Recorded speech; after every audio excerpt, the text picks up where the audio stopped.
I'm teaching today is the flow of human energy from the 7-day planet's perspective. The flow, so you nice, so don't talk to me like you know me. You are not even a subscriber, so don't talk to me like we are close. People who are not my subscriber, don't come here talking to me like you know me, like we know each other, like we've been friends. Please keep your distance. Stay out of the boundaries. If you're somebody you want to talk to me like we know each other, like we've been with each other for long, then you must have a subscription card. If you don't have it, stay in your place, stay in your lane, keep the lane, okay? Don't come here talking as if you're familiar with me. We are not familiar. I'm only familiar with my subscribers. So let me start. Please, the people who have subscribed to me, there are certain people that I read for you your 7-day pillar. Yes, social distancing. Keep your space from me. We don't know each other. If we know each other, you are a subscriber. If we don't know each other, please just don't talk to me like we know each other. We don't know each other. We are not neighbors. Just keep your space. So guys, if I have ever given you the 7-day pillars, today you're going to need it. So kindly grab your 7-day pillars. The people I've ever given, Akina Katambi, Akina Yamadesu, I remember giving you guys your pillars. So please get your pillars right now. The people who have not read your pillars yet, relax. But stay on tune, because today I want to read to you some very crucial information about those pillars. Why right now? Because we are starting the year. The year is almost starting.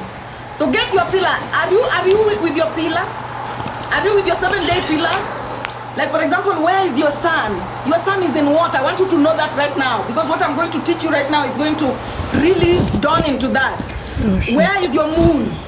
Where is your Mars? Where is your Mercury? Where is your Jupiter? Where is your Venus? Where is your Saturn? I want you to, at the time I'm giving you yours, you are also ready to know the information about it. I'm going to actually give you with the entire information. But the people I've ever given before, kindly have your pillars right now. Yes, you can use your birth chart, Dilo forever. You can use your birth chart as long as you know where your moon is. Know where your moon is, know where your sun is, know where Mars is, know where Mercury is, know where Jupiter is, and know where Saturn is. Guys, I want to have as many people as possible on this particular live having those particular information, because it's going to make sense. You're going to live this particular live with a lot of information that is going to help you start the next year. I want us to start the year properly. As you can see, February is over now. We are heading to spring, and your February menifinya kweli kweli hata mimi. Did you see how we were losing subscribers? Some of my friends lost subscribers. They had like 400 subscribers. They lost up to 99. Hey, American were holding people. So me, at least, I did not. Hey, I lost, but I did not lose that much, you know. But I have friends who really lost, and they are starting to climb back again. So Americans, just know you are holding the world. You are holding some of us, especially our spiritual community. You are holding us, man. You are our Osiris, and as long as you are our Osiris, then we must give you our authenticity. So, do you have those pillars with you? Do you have those pillars with you?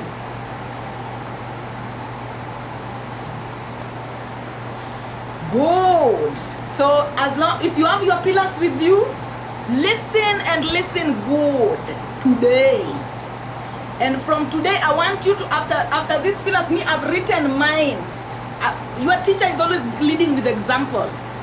Me, I have my 7 pillars here. Every day I look at this list. This list is always on my chair here. Every day I'm always looking.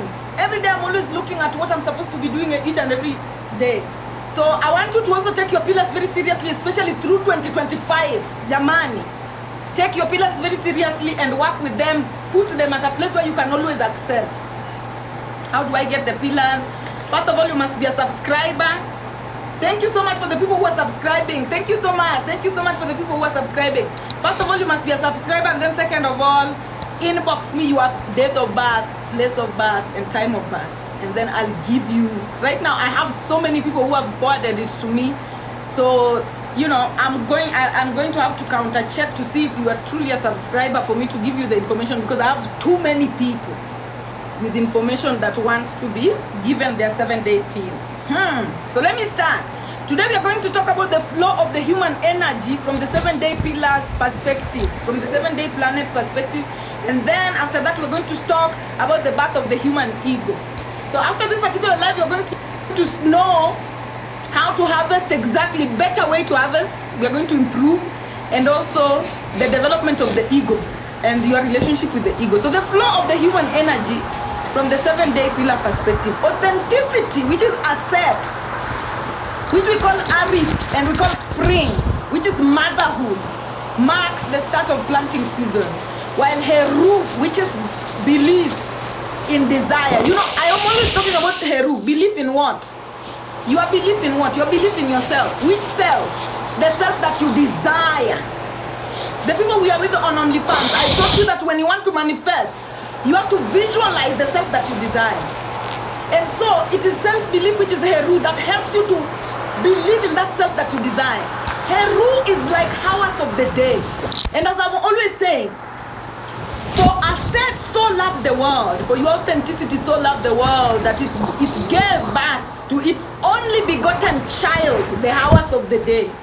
So that whoever believes in those hours of the day, as the hours of the day are passing, you believe in the self that you're manifesting. As those hours of the day are passing, you believe in that self that you're manifesting. For whoever believes in Heru shall not perish, but shall have everlasting life. So now, kindly know that it is Heru that is saying, I am the truth, the way and the light. Nobody gets to the best version of themselves without passing through me. Those are the hours of the day. It is the hours of the day that I'm always saying, I am the truth, the way and the light. Nobody gets to the best version of themselves, to the authentic version of themselves, without passing through me. So these are the biblical changes that we will be making as we go. And those who can capture will capture. Those who will get lost, you get lost, we will catch you later. Or maybe you will give back to a child who will come and capture whatever we are teaching. So now, life is a repetition of the 7 days and nothing else. In this particular life, even if you're 30 years old, for you to reach that 30 years old, you repeat 7 days until you're 30 years old. If you're 20 years old, you repeat 7 days until you're 20 years old. If you're somebody who you're 50 years old, you repeat 7 days until you're 50 years old. So life is a repetition of 7 days. That is why Heru says, I am the truth, the way, and the light. Nobody gets to the best version of themselves without passing through me. So your job on this particular planet is to harvest the 7 days. I've said this time without number, but today I'm repeating it because it is mandatory in this particular topic that I'm teaching. The 7 days are not identical. They are all different, and each day is represented by a different source of light. Heru. And I will teach you as time is coming. These are information that I have, but I will teach you as time is coming. Different days of the week, different planets, they are just Heru. They are just different versions of Heru. They are all different versions of Heru. So now, the 7 days are not identical. They are all different. And each day is represented by a different source of light. Ray Mundus, I don't want to block you guys today, so let me just maybe ignore, you know, the men that want to breastfeed, let me ignore them. So now Sunday has the sun to help you see and visualize. Remember what I say, the 7 days are not, life is a repetition of 7 days. Very important. This information might sound cliche, but if you don't pay attention to it, you will never grow. So listen, life is a repetition of the 7 days and nothing else. The 7 days are not identical. They all are different, and each day is represented by a different source of light. For example, Sunday has the sun as its light to help you see and visualize. Monday has the moon to help you feel and develop your intuition. Tuesday has Mars to help you take action. Wednesday has Mercury to help you think and communicate. Thursday has Jupiter to help you expand and adventure. Friday has Venus to help you love and unite with Ubuntu. And then Saturday has Saturn to help you restrict over expansion. So life is a repetition of seeing, visualizing, intuition, taking action, thinking and communicating, expanding and adventure, love and unity, and then restricting over expansion. So life is all about the 7 days, nothing else. Life is a collection of 7 days. Now the question is, how much of the 7 days are you harvesting? Are you walking through the 7 days drunk? Are you walking through the 7 days absent-minded? Are you walking through the 7 days in awareness so much that you are harvesting each and every day? Because that is what determines your life. Somebody's writing there, one of my subscribers has written there, The 7 Days by Craig David. Please take note of what subscribers are saying in the comment section because they are aware.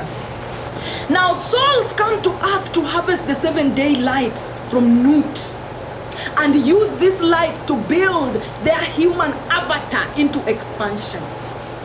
The more you harvest the sun, the moon, and the Venus. So remember, harvesting these particular 7 days, you don't just harvest them for the rest of your life. When you harvest them, they upgrade you. You reach a certain point, you get upgraded. You harvest them, you reach a certain point, you get upgraded. What do I mean? You harvest, when you harvest the sun, the moon, and Venus, sun, the moon, and Venus long enough, you eventually expand into Neptune. You harvest the sun, moon, and Venus long enough, you eventually expand into Neptune, which is you being ethereal. Ethereal. You look like an angel. You look like an alien. When you love yourself, harvesting the sun is loving yourself. No, seeing yourself. When you see yourself, and then harvesting the moon is being intuitive, investing in your intuition and feelings. Intuition and feelings are the same thing. And then Venus, loving yourself. So loving yourself, being intuitive and seeing yourself. You do that long enough, 7 days a week, 7 days a week, long enough, you eventually become ethereal. And it will show on your face. You will start looking like it. Now, the more you harvest Mars, Jupiter, and Saturn. Mars, Jupiter, and Saturn are planets of action. They are action-oriented. In Mars, you take action. In Jupiter, you expand. In Saturn, you restrict, you rest. You become useful to yourself. When you do that long enough, eventually you become transformed. You harvest Pluto. You become transformed. Pluto is the planet of transformation. And then, the more you harvest Mercury, Mercury stands on its own. Mercury is the planet of communication, your ability to think for yourself, analyze, and communicate. The more you do that, you eventually expand into Uranus. What is Uranus? The planet of quantum jumping. You'll shift reality one day like, chua! You'll shift it. For example, let me give you an example of harvesting Mercury. Maybe you are a singer. Singers are communicating. They are passing messages. You sing long enough, one day you will quantum jump into a reality that is completely different from the reality that you are coming from. So, if you want to look ethereal, see yourself, feel yourself, and love yourself for a very long time. If you want to look like an angel, like an alien, if you want to look angelic, both inside and out, see yourself long enough, feel yourself long enough, and love yourself long enough. Which days are those? Sunday, Monday, and Friday. Be present on Sunday, be present on Monday, and be present on Friday. You become present long enough on Monday, Sunday, and Friday, you tap into Neptune. Now, if you want to transform your life, take action, expand, and restrict over expansion. If you want your life to transform, you must harvest Tuesday, you must harvest Thursday, and you must harvest Saturday. You harvest Tuesday, Thursday, and Saturday long enough, you tap into Pluto. You transform completely. Now, if you want to quantum jump, think for yourself, communicate, make decisions by yourself. You show up on Wednesdays long enough, you jump into the Uranus energy. Up to that point, guys, are we together? Tumeshikana. Up to that point, are we together? Yamadesus, Wednesday and Sunday have nothing to do with each other. Sunday, Monday and Friday. Exactly. Somebody write it for them down here. Sunday, Monday, and Friday. Neptune. Give you Neptune. Long time. Give you Neptune. Tuesday, Thursday, and Saturday. Long time. Give you Pluto. And then Wednesday gives you Uranus. Yamadesu, please correct your notes. Correct your notes. Correct your notes. So, if you want to be holistic, then you must show up 7 days a week. But it is not mandatory. You come here to build the avatar that you want. So you can just be a person who you say, me, my ancestors already gave me see yourself, feel yourself, and love yourself. So I just want take action, expand, and restrict. So you choose. Be a smart individual. Be a creator. Now this is mathematics. Some of you hated mathematics, but guess what? Spirituality is math. Now you have to sit down with this week and decide which weeks you want to show up and how you want to show up. Somebody, Jackie Adams is writing for you nice notes there. Tuesday, Thursday, and Saturday. Beautiful. Somebody saying I choose. Yes, choose whichever. Whichever you choose, that is the one you go for. If you want to do all of them, go for it. As long as at the end of the day you are a creator. Mumbi is expressing herself through you. So the same way Mumbi created everything here, both the good and the bad, is the same way you can create whatever you want out of that. But now let's get in depth into it. Remember that out of the 7-day planets, out of your harvest of the 7-day planets, the goal is to embody the last 3 expansive planets. That's the goal. Uranus for quantum jumping that comes from Mercury. Neptune for ethereal and angelicness coming from Sun, Moon, and Venus. And then Pluto for transformation coming from Mars, Jupiter, and Saturn. Keep it, because this is where the philosophy, the ancient philosophy, the body is the same as the day and is the same as the year comes from. When the ancient philosophers were saying the body is the same as the day and is the same as the year, they meant your body, which is your authenticity, your central nervous system, is the same as the 7-day planets. Remember, your central nervous system is the tree of life. The one that the Samburus wear up to today. The one that the Turkanas wear up to today. The one that the Maasais wear up to today. That tree of life is your central nervous system. It is growing, it has fruits. So that tree of life, which is your body, is the same as the 7-day planets. And it is the same as the 3 expansive planets. The day is the same as the body and is the same as the year. So you use the day to empower the body in order for you to get to the year. However, when each individual is born, so now this is where now I want my asset subscribers to pay attention. Pay attention to me, oh. And I know you go teach out there, so please pay attention to me so that you go teach correctly. People need this particular information. Me, I don't care about fame, I don't care about whatever. I care about people getting this particular information so that they can grow their lives. That is what I was sent here to do. I was sent here to help you get access of this information and then you grow your life. Whatever you decide to do with it, I don't care. That is on you and your ancestors. So now, when each individual is born, they are born with the 7-day planets either aligned or unaligned, depending on the work their ancestors did before their birth. This is what we call birth chart. This is the definition of birth chart. So remember, each and every day has a particular planet. And each and every particular planet is in different signs. For example, the sun is set in Leo. So if you are born with the sun in Leo, you are aligned in the sun. But if you are born with the sun somewhere else, then it means that your ancestors did not align. They did not harvest the sun for you. And therefore, I'm going to teach you why and how to be like, my son is not in Leo, so now am I demonic? No. But the people who are born with the sun in Leo, they are aligned with the sun. They don't need to do anything else. Their ancestors did the work when it comes to harvesting the sun. The people who are born with the moon in Cancer, the moon is set in Cancer, they are aligned. Or are born unaligned. It is not a bad thing, or it is not a bad thing, or just listen, because this is where mathematics now come into place. You can do your mathematics so that you avenge your ancestors, and I'm going to teach you that in this particular class. Mars is safe in Aries. Is safe in Aries, which Mars is safe in. Okay, let me start. The Sun is safe in Leo, meaning the Sun is safe in love. Mars, the Moon is safe in Cancer, meaning the Moon is safe in feeling. Intuition is safe in feeling. Mars is safe in Aries, meaning taking action is safe in authenticity. Taking action is safe in authenticity. So people who are born with Mars in Aries, their ancestors already did the work. And I'm going to teach you how. Mercury is safe in Gemini and Virgo, meaning Mercury, communication is safe in thinking for yourself, and communication is safe in analyzing yourself. Yes, Cherub, it means that you taking, I'm going to teach you the in-depth of it. So let me just give the basics first of all. Jupiter is safe in Sagittarius.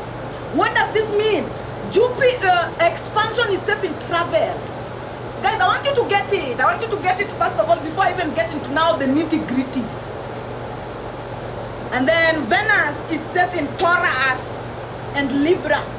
Meaning Venus is safe in support. I'm not even going to use African names for today because I want you to comprehend it with the state of normalcy.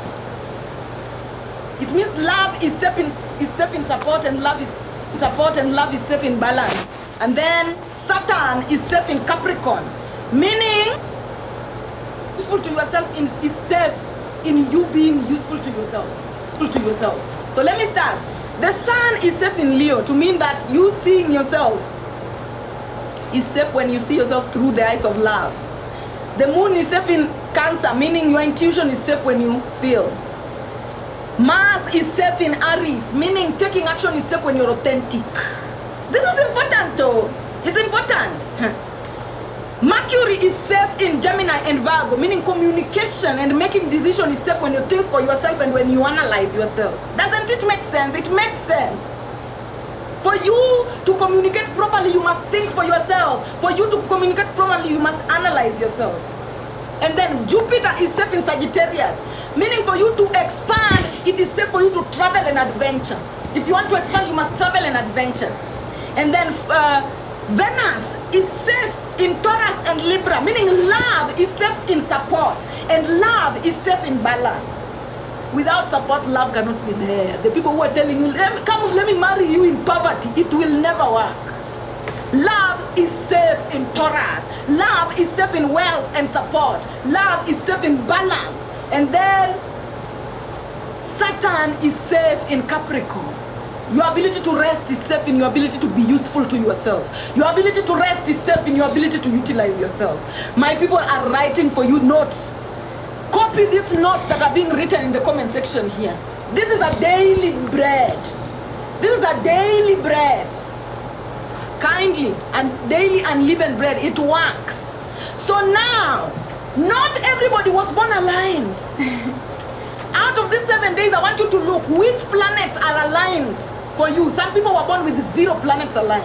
And then some people, somebody's saying it is very fast. Should I slow down? Let me slow down. I'm just passionate about this topic. That's why I'm moving very fast. When you see me moving very fast in a topic, no, I'm passionate.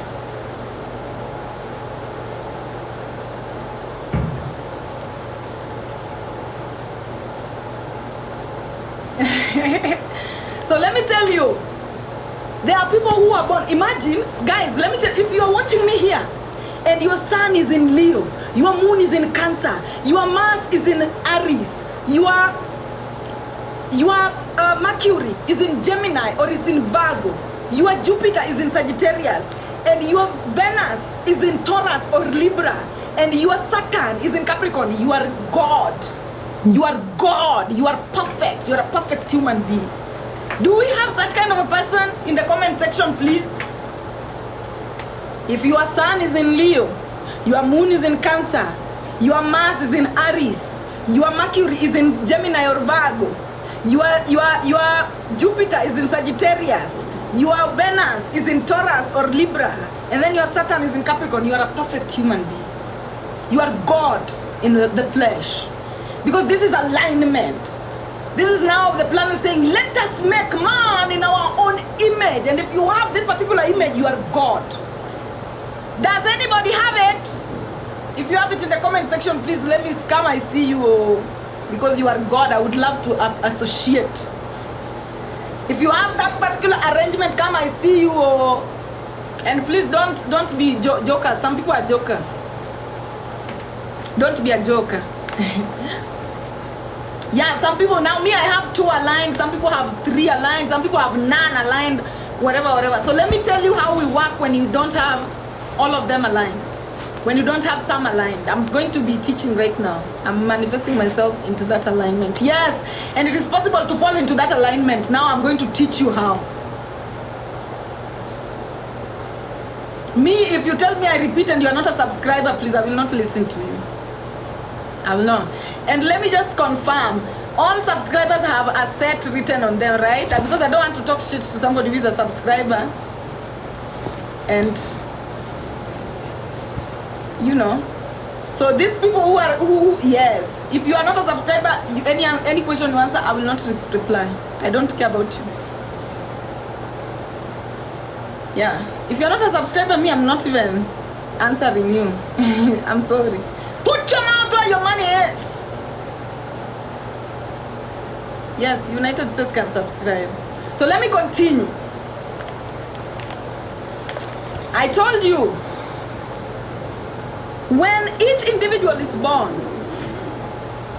they are born with the 7-day planets, either aligned or unaligned, depending on the work their ancestors did before their birth. This is the definition of a birth chart. So know that if you have even 2 planets aligned, you are somebody who you should be worshiping your ancestors more than others.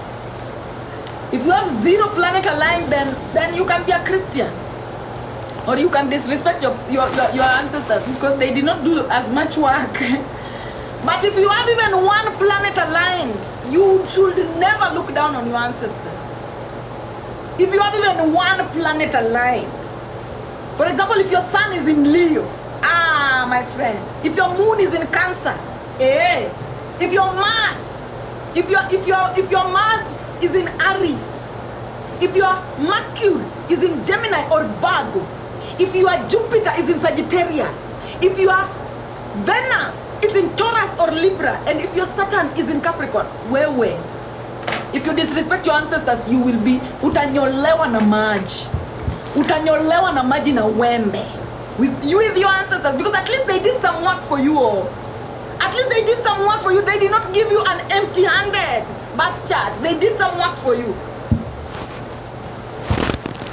Somebody is asking me, Suri, are the planets the creator? The day is the same as the body and it's the same as the year. The day is the same as the body and it's the same as the year. So if you hear about the Trinity, the planets are part of that particular Trinity because the planets are the one occupying the day and the year. So yes, the planets are creators. Let us now create man in our own image. Your birth chart is a bunch of puddings of different planets creating you. You are like a concoction. You are like a cocktail of different planets creating you in their own image. Now let's continue. I'm going to start reading up a little bit. Remember that out of the 7-day planet harvests, the goal is to embody the last 3 expansive planets, which is Uranus, Neptune, and Pluto. Uranus is quantum jump from Mercury. Neptune is ethereal from the Sun, Moon, and Venus, while Pluto is transformation from Mars, Jupiter, and Saturn. Hence, the ancient philosophy of the body is the same as the day and is the same as the year. To mean, your body, which is your authenticity, your central nervous system, your tree of life, is the same as the 7-day planets and is the same as the 3 expansive planets. However, when each individual is born, they are born with the 7-day planets either aligned or unaligned, depending on the work their ancestors did before their birth. This is the definition of birth chart. So I'm going to tell you one after another. Watch, look, there are so many. There are different placements. For now, we are on the 7 days, guys. We've not even moved. I'm not even going to be talking about Uranus, Sijui Cairo, North Node, South Node. No, those ones, leave them for other times. Today we are focusing on the 7 days. We must start on the 7 days before we even go anywhere. We must start on the 7 days before we even go anywhere. Buhari, you did not miss much. Just take out your 7-day pillars, please, if you have. Take out your 7 days pillars if you have. So now, the sun is supposed to be in Leo. I'm not going to use the African names, Kwanzaa. I don't want to confuse certain people because people are familiar with these European names. Let me start with the European names first. Are you going to allow me, my subscribers? You know, some people, it is very hard for them to match the African names and the European names. So let me start with the yes, let me just start with it first, and then we shall continue. As we continue, we get on with the most difficult part. So let me continue. The sun, which comes every Sunday, is supposed to be in Leo. Meaning every Sunday you are supposed to be loving, seeing yourself through the lenses of love. But if your ancestors did not manage to keep the sun in Leo, whatever stopped their sun from being in Leo will be your sun sign. Hey, this one, listen to it properly, and I'm going to repeat. The sun is supposed to be in Leo every Sunday, meaning every Sunday you're supposed to only see yourself from a point of love. But if your ancestors did not manage to see themselves from a point of love, whatever stopped them from seeing themselves from a point of love will be your sun sign.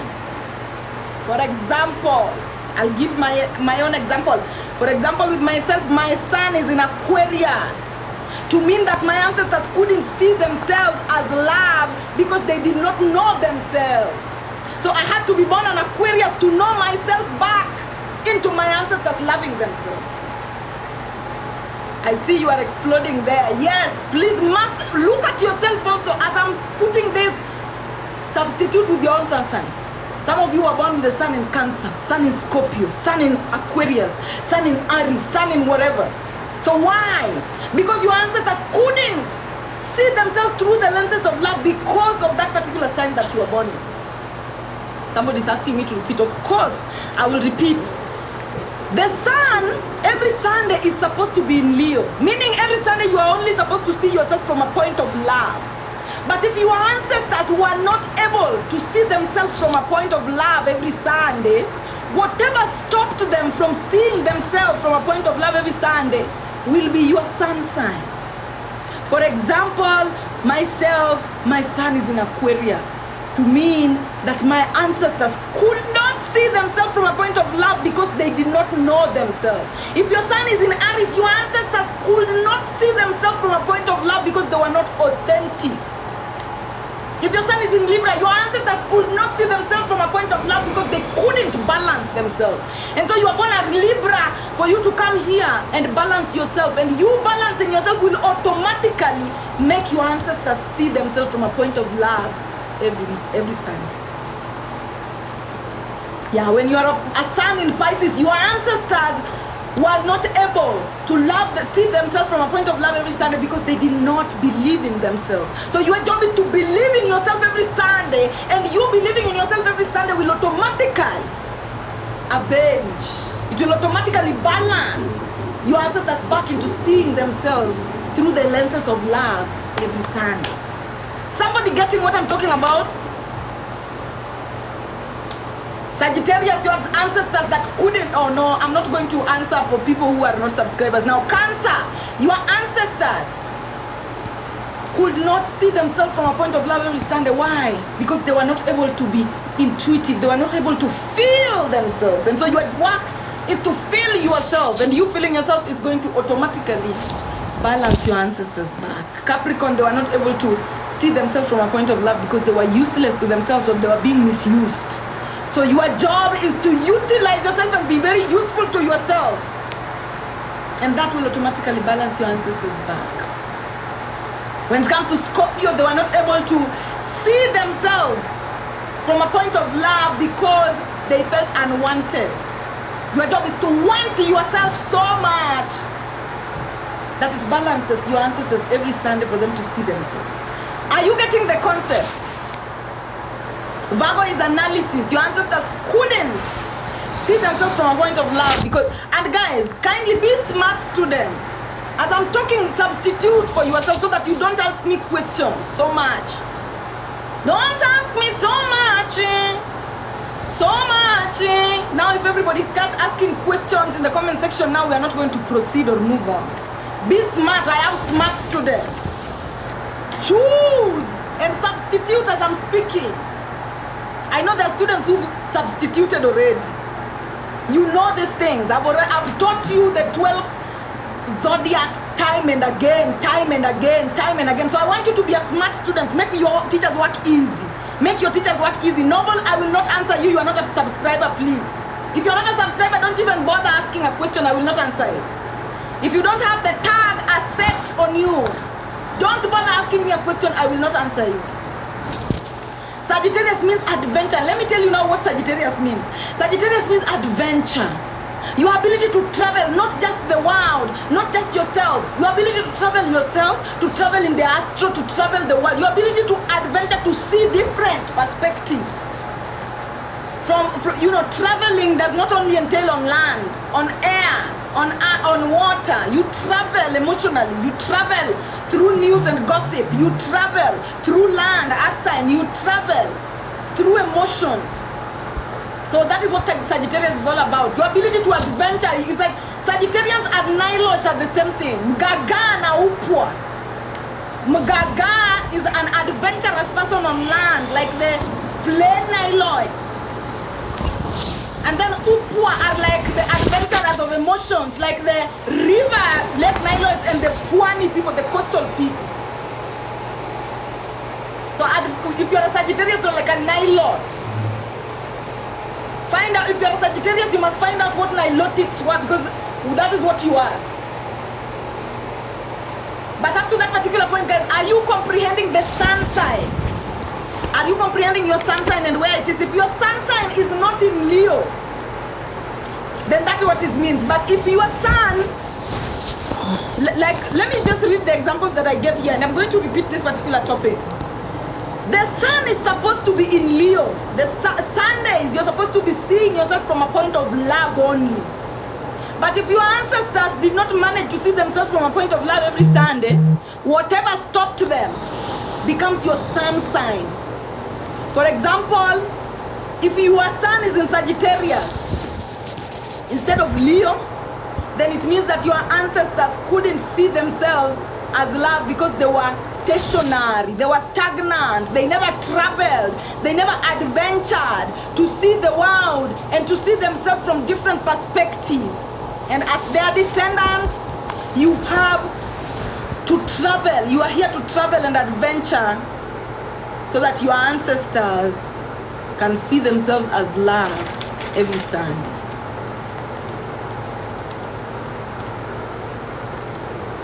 Yes, authenticity. So just substitute yours. If you are a student and it is so difficult for you to substitute, look for me after this class. But I want to teach you also, students, to don't be people to be spoon-fed too much. Substitute this thing so that even after this you can go teach somebody else. I cannot be everywhere in the world at the same time. Once I teach you these things, go help people who need help. These things, they help people. They help. So that you know very well every Sunday you know what you're supposed to be doing so that your ancestors can see themselves from a point of love. Now I'm going to move to the moon. The moon, before I move to the moon, if your sun is in Leo, it means your ancestors saw themselves as love and passed that down to you. So you, every Sunday, you're supposed to just relax. If you're a Leo, every Sunday, you're just supposed to just relax and be yourself. Because you are aligned on that day.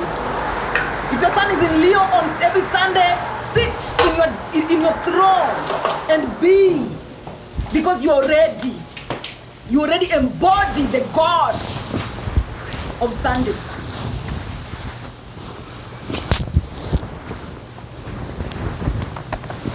Work of art.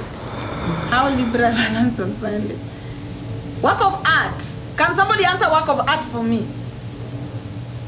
I also want, maybe I can put somebody, you can request here so that you can come answer work of art for me. One thing about me, I don't like repeating myself. So I can have somebody answering work of art for me. Somebody is asking me, Swiri, I love this question, Dillon Forever. Dillon Forever is asking, Swiri, how can siblings have different birth charts? Because you have different ancestors. When you are siblings, it doesn't mean that you come from identical ancestors. When your parents were giving birth to you, the process of having a child, people who are from my OnlyFans, you know, the process of having a child is chai. The gossip, what gossip were your parents having when they were having you? It is not the same gossip that they were having when they were having your sister. It is not the same gossip that they were having when they were having your little brother. Wow, when they were making you is totally different from the way they were when they were making your siblings. So siblings are not identical. Everybody has their own fingerprint, and that fingerprint is what we call your ancestor. You can have a sibling who comes from an ancestor that is demonic to you. So never think that just because you're born with someone from the same womb, you share ancestries. You don't share ancestries. This is an individual work. Spirituality is an individual work. There's no group work.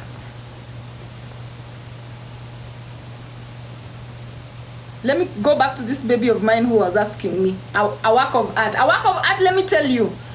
If your parents now were Libra, if you are a Libra, this is what happens. If your son is in Libra, then it means that your ancestors couldn't see themselves as love because they were not able to balance themselves. Their nyash was too small. They did not have confidence. That is why they couldn't see themselves as love every Sunday. And so you as their descendant, you are here to have nyash. You are here to balance yourself. You are here to have confidence in yourself every Sunday. And that is what will allow your ancestors to see themselves from a point of love. A work of art, tell me if you've gotten it too. A work of art, tell me if you've gotten it. Yeah, just because you were born from the same parents doesn't mean you share chai, my friend. You can be born from different parents and you are more siblings than you and your siblings that were born from the same parents. Remember, parents birth from different perspectives. Some parents birth some children when they are in poverty, and then they come birth other children when they are rich. These two kids are not the same, or they are not from the same ancestry. So your family is like a bus. It's like a school bus dropping you to earth. Your family is just like a school bus. Your parents are like school bus dropping you to earth. Once you drop to earth, everybody for himself, God for everybody. Yeah, that's why we have chosen family. Exactly.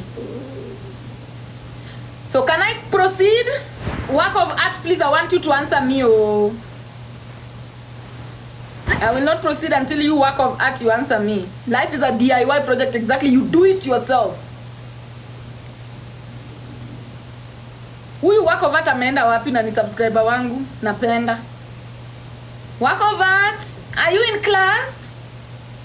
Please, if you are in class and I've answered you, or tell me you've gotten your answer. Something is telling me not to move on without you getting your answer.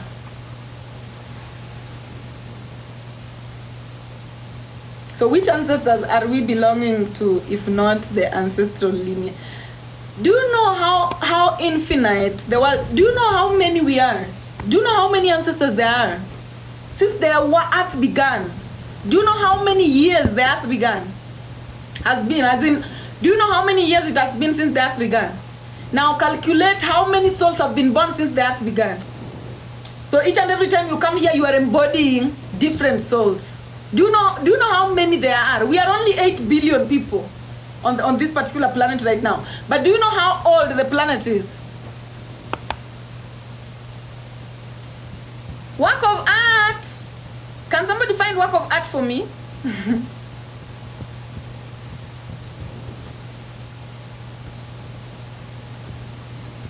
Guess no one knows. She said, guess no one knows. But I've answered you work of art.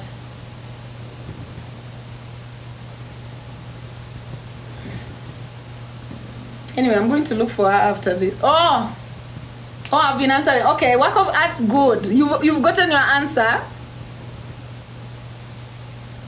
It's almost like your ancestors are here telling me, can you answer how? Can you answer her? She needs that answer. So I hope you've gotten the answer.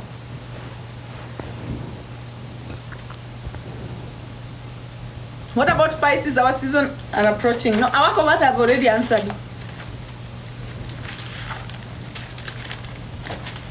Or should I just read for everybody from number 1 up to the last number?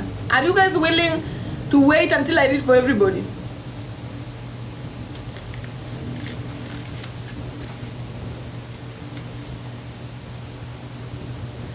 Some people are yes. Okay, they yes have it. Some people are not.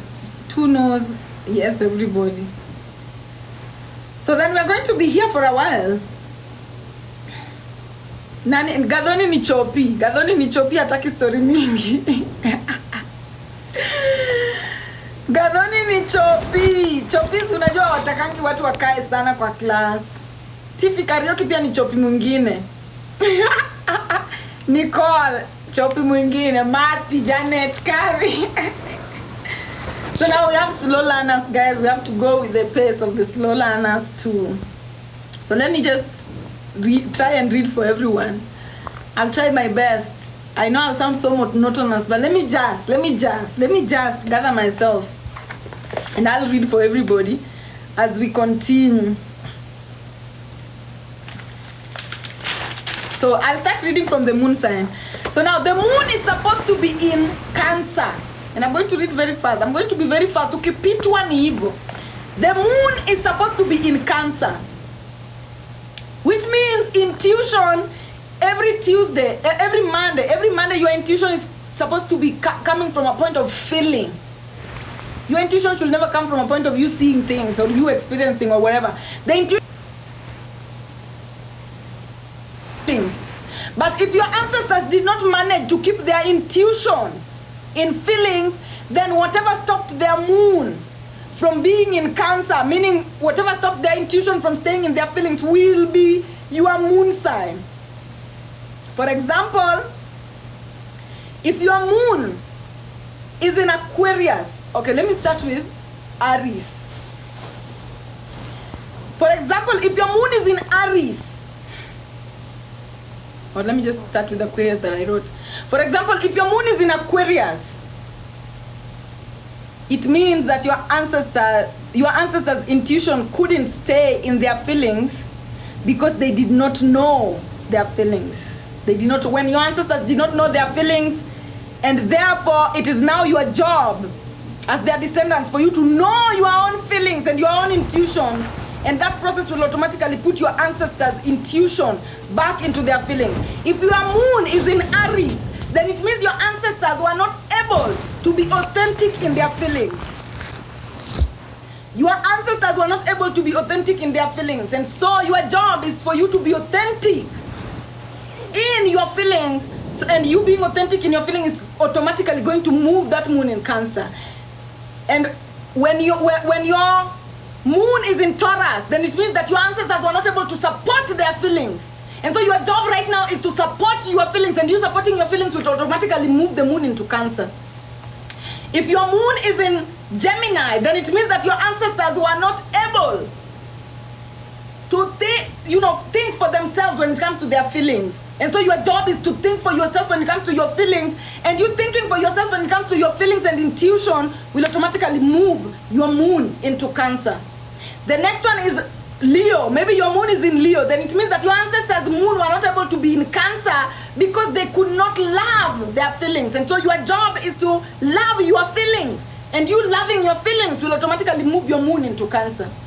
The next one is Virgo. If your moon is in Virgo, then it means that your ancestors were not able to analyze their feelings.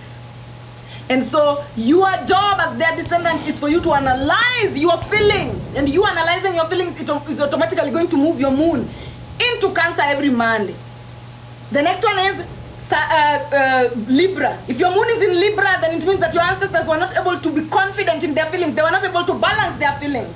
And so your job is to be confident in your feelings and balance your feelings, and you doing that is automatically going to move your moon into Cancer. Are we together, my people? How do you know you are not aligned? I've already read. Hey, more you are late in class, right? More you are late in class. I know I'm at Libra. I'm going to continue. More, were you in class? You are late. The planets, there are places where they are safe. Sun is safe in Leo. If your sun is not in Leo, you are not aligned. Moon is safe in Cancer. If your moon is not in Cancer, you are not aligned. Mars is safe in Aries. If your Mars is not in Aries, you are not aligned. Mercury is safe in Virgo or Gemini. If your Mercury is not in Virgo or Gemini, you are not aligned. Thursday, Jupiter is safe in Sagittarius. If your Jupiter is not in Sagittarius, you are not aligned. Your Venus is safe in Libra or Taurus. If it is not in any of those two, you are not aligned. And then your Saturn is safe in Capricorn. If it is not in those two, you are not aligned. That is the class that you missed. So that's how you know. Let me continue. Now, if your moon is in Scorpio, then it means that your ancestors were not able to feel themselves because they did not feel unwanted. They felt like their feelings are unwanted. And so your job is to make sure that your feelings are wanted by you. Your job is to make sure that you don't chase. How you feel is how you stay. Scorpio is a very strong sign. So if your moon is in Scorpio, then it means that how you feel is how you are supposed to stay. And you being like an ovum in your feelings, you make sure that you desire your own feelings. It's going to automatically move your moon into Cancer. Sagittarius.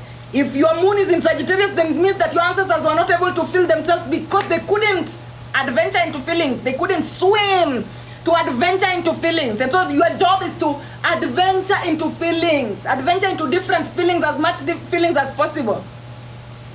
And you doing that, don't stay stationary when it comes to feelings. If your moon is in Sagittarius, don't be a stationary individual. Explore feelings, adventure feelings, travel when it comes to feelings.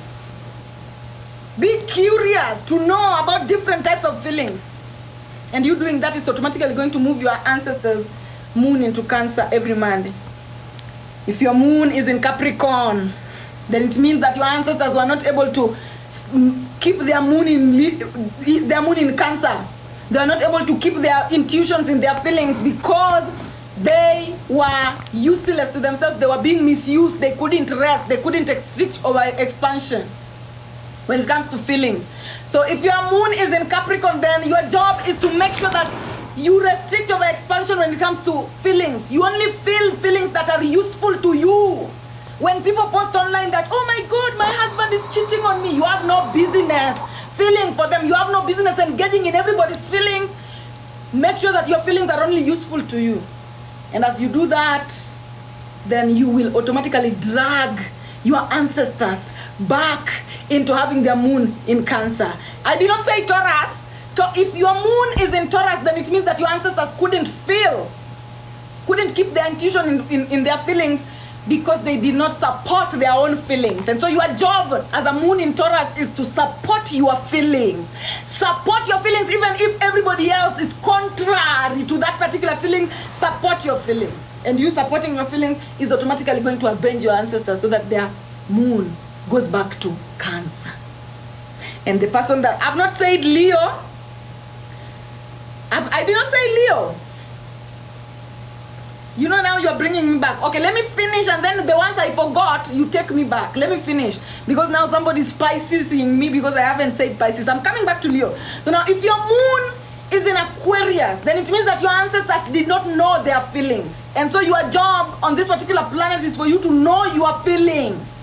And you knowing your feelings every Monday is automatically, and not just every Monday, just know your feelings. So, and if you know your feelings, then every Monday, your ancestors are going to automatically be avenged, and the moon is going to be in Cancer. You're going to avenge them.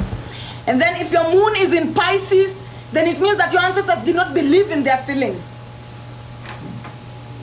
They did not believe in their feelings.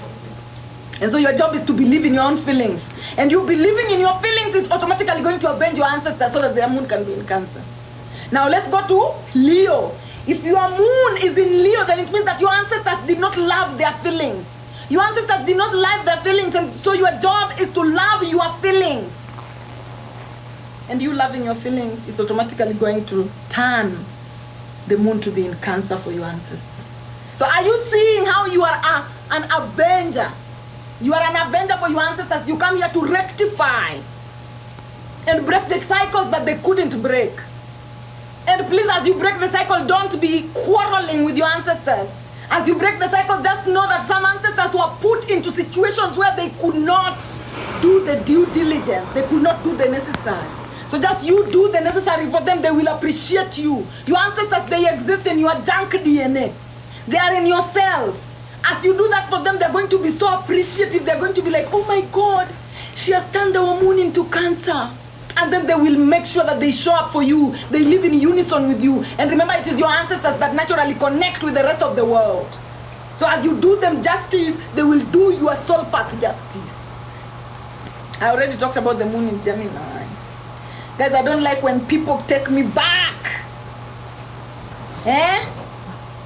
Lily, live. Where were you when I was talking about the moon in Gemini? Tell me where you were before I answer you. Where were you? How do you love your feelings though? Omera! Somebody's asking, how do you love your feelings though? Now listen, this is the reason why I take clients. Mofure, this is the reason why I take clients. How do you love your feelings? Now let me give you an example. For example, there is somebody that everybody doesn't like. And you like them. But because everybody doesn't like them, you turn to hate your feelings because you want to fit in with everybody. Now you defying all odds and loving your feelings even when they are contradictory. Even when they are hated by everyone. That is how you love your feelings. Mofure, are we together? Yeah. Mofure doesn't even know how to love her feelings. Feelings are always coming. There's always a way in which you feel about your fashion. There's always a way in which you feel about food. There's always a way in which you feel intuitively about things, about people. Sometimes you can even feel like somebody is a demon. And then you don't love those feelings because you are a Christian. No, love your feelings if you know your moon is in Leo. Love your feelings. Even if they are contrary to everyone. Even if they are not popular. That is what you are here to do. Because your ancestors were not able to love their feelings and that's why you are in this particular situation. They were not able to love their feelings and that is why the moon moved from Cancer into Leo. For you to come and break that generational cycle for them. Mofure, are we together? Well, it depends. If you hear that it's good, I can go down. So how do I explore and adventure my feelings? You can have one honor. Exploring and adventuring your feelings is listen to different people's feelings on different things. The easiest way to adventure into your feelings is listen to different people's feelings on different things. So for example, you live with your parents and your parents are a certain way and you feel a certain way about them. Because I'll probably have to go up. Listen to people who also have the same parent. What do they feel about it? What do they feel about how you feel? Sometimes sometimes the way you feel might be not the way to feel about that. Maybe you feel about that because you're just conservative. You've not walked the world. You've not traveled long and wide to see the reality. Most of the times, Sagittarius energy come for conservative people who are stationary. Green juice, got it. So you just exploring, see how different people feel about a certain thing. See how you have different feelings on different days about a different something. It's like swimming in water. Swim on different places. You know, explore different places when it comes to that particular feeling until you find the one that is aligned with you properly. Because you can be somebody who, like for example, Dilo forever. I can be a black person. And I feel terrible about being black because the people who live around me are colorist. My feelings are valid. But are they correct feelings? No. If I travel and I go to Germany and then I see how the Germans treat black people, I will change my feeling towards me being black. No. But because I stay in a colorist country, I've never seen a place where people are not colorist, then I hate being black. But the moment I move from where people are not colorists, then I've adventured, and now I have a different perspective. So adventuring is just look for different perspectives when it comes to that particular issue that you're dealing with. Deal forever, are we together? If you're doing dirt, I'm doing everything with you. Yeah. Somebody's wanting to find their feelings. Have I talked about finding your feelings? Your feelings are not even in the room. You know, sometimes you students, you make me laugh. So now somebody's asking me, how do I find my feelings? Don't you ever cry? Don't you ever, just see a homeless person being treated nicely and you're just like, Don't you ever see animals just being amazing and you're just like, I don't know how to answer you about when it comes to finding your feelings. Dive into your intuition, maybe. And but this girl says she has no feelings. She's me. I don't know, it's kind of funny. No wonder. Unajua sometimes zingine siangalii tag. I need to be looking at tag kabisa. Hii tag nafaa kuangalia kabisa cause watu wengine are here for the first time. It tells you how to feel. How do I find my feelings? Jackie. Girl, you lost your feelings. You have no feelings. TikTok can also help you explore your feelings. Just subject yourself. Be around the world. Be around Ubuntu. I don't see Interact with the planet. Our eavesdrops are probably full. So can I continue, my people? Like I think that clean. moon with tumenini. Yeah, don't me numb. I feel like the moon, we've exhausted the moon sign, right? We did have a week to clean them and it hadn't. We've exhausted the moon sign. To see it overflowing. I should move on now to the... In the springtime, we never do that. When was the last time you guys even did that? Exactly. Now before I move into Mars, cleaning out his all the time. Okay, Lily only. Lily, tell me, Mama. So I'm like, Lily, tell me what I've not answered. Lily, what was your question, Lily? I've only seen him at the front. I don't know. Livy, I mean. Livy, only leave. What was your question, Mama? Please, I'm sorry for wanting to move without you. Thank you too, Ashaktai. Leave. I was asking about the moon in Gemini. So let me just repeat it for you. You have not told me where you were when I was explaining Gemini. You don't miss and guys, stop missing classes. Stop missing classes. So now, if your moon is in Gemini, then it means that your ancestors were not able to feel themselves because they were not able to think for themselves when it comes to their feelings. Hey, Lily, you need to every Monday you need to think for yourself when it comes to your feelings. Never be asking everybody to think for you when it comes to your feelings. Like you say that, I feel like that person is not good for me. I feel like that person is dangerous. Do you think they're dangerous too? You should never do that. If your moon is in Gemini, then it means that your ancestors fell out of alignment when it comes to the moon because they could not think for themselves when it comes to their feelings. So think for yourself when it comes to your feelings. Analyze your feelings on your own. Think for yourself when it comes to your feelings and don't trust anybody else to think for you when it comes to your feelings. They'll throw you off balance. And if you've ever been doing that, stop it from today. Because those people will throw you. It is demonic for you to allow other people to think for you when it comes to your feelings.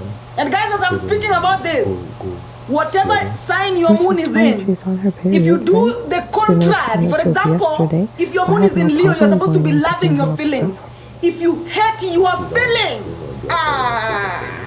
but being in the snowsuit. If you do the contrary, you are falling back into your ancestral patterns, and your ancestors are looking at you like, we chose a fool, we chose a fool to go and represent us. So look at them doing the same thing we did.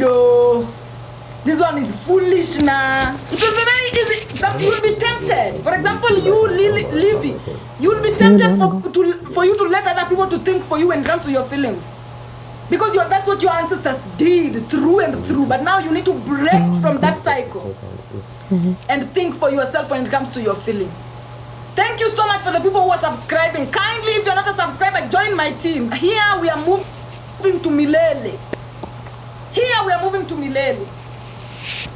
So now, Shanaim, oh my God, you've just come now. I already moved away from here. Let's move to Mars. Also remember, people who are not my students, Remember, I have very smart students. My students are very, they love movement. So don't waste my time because my students will get mad at me. Nah? You see, they're already telling me, math.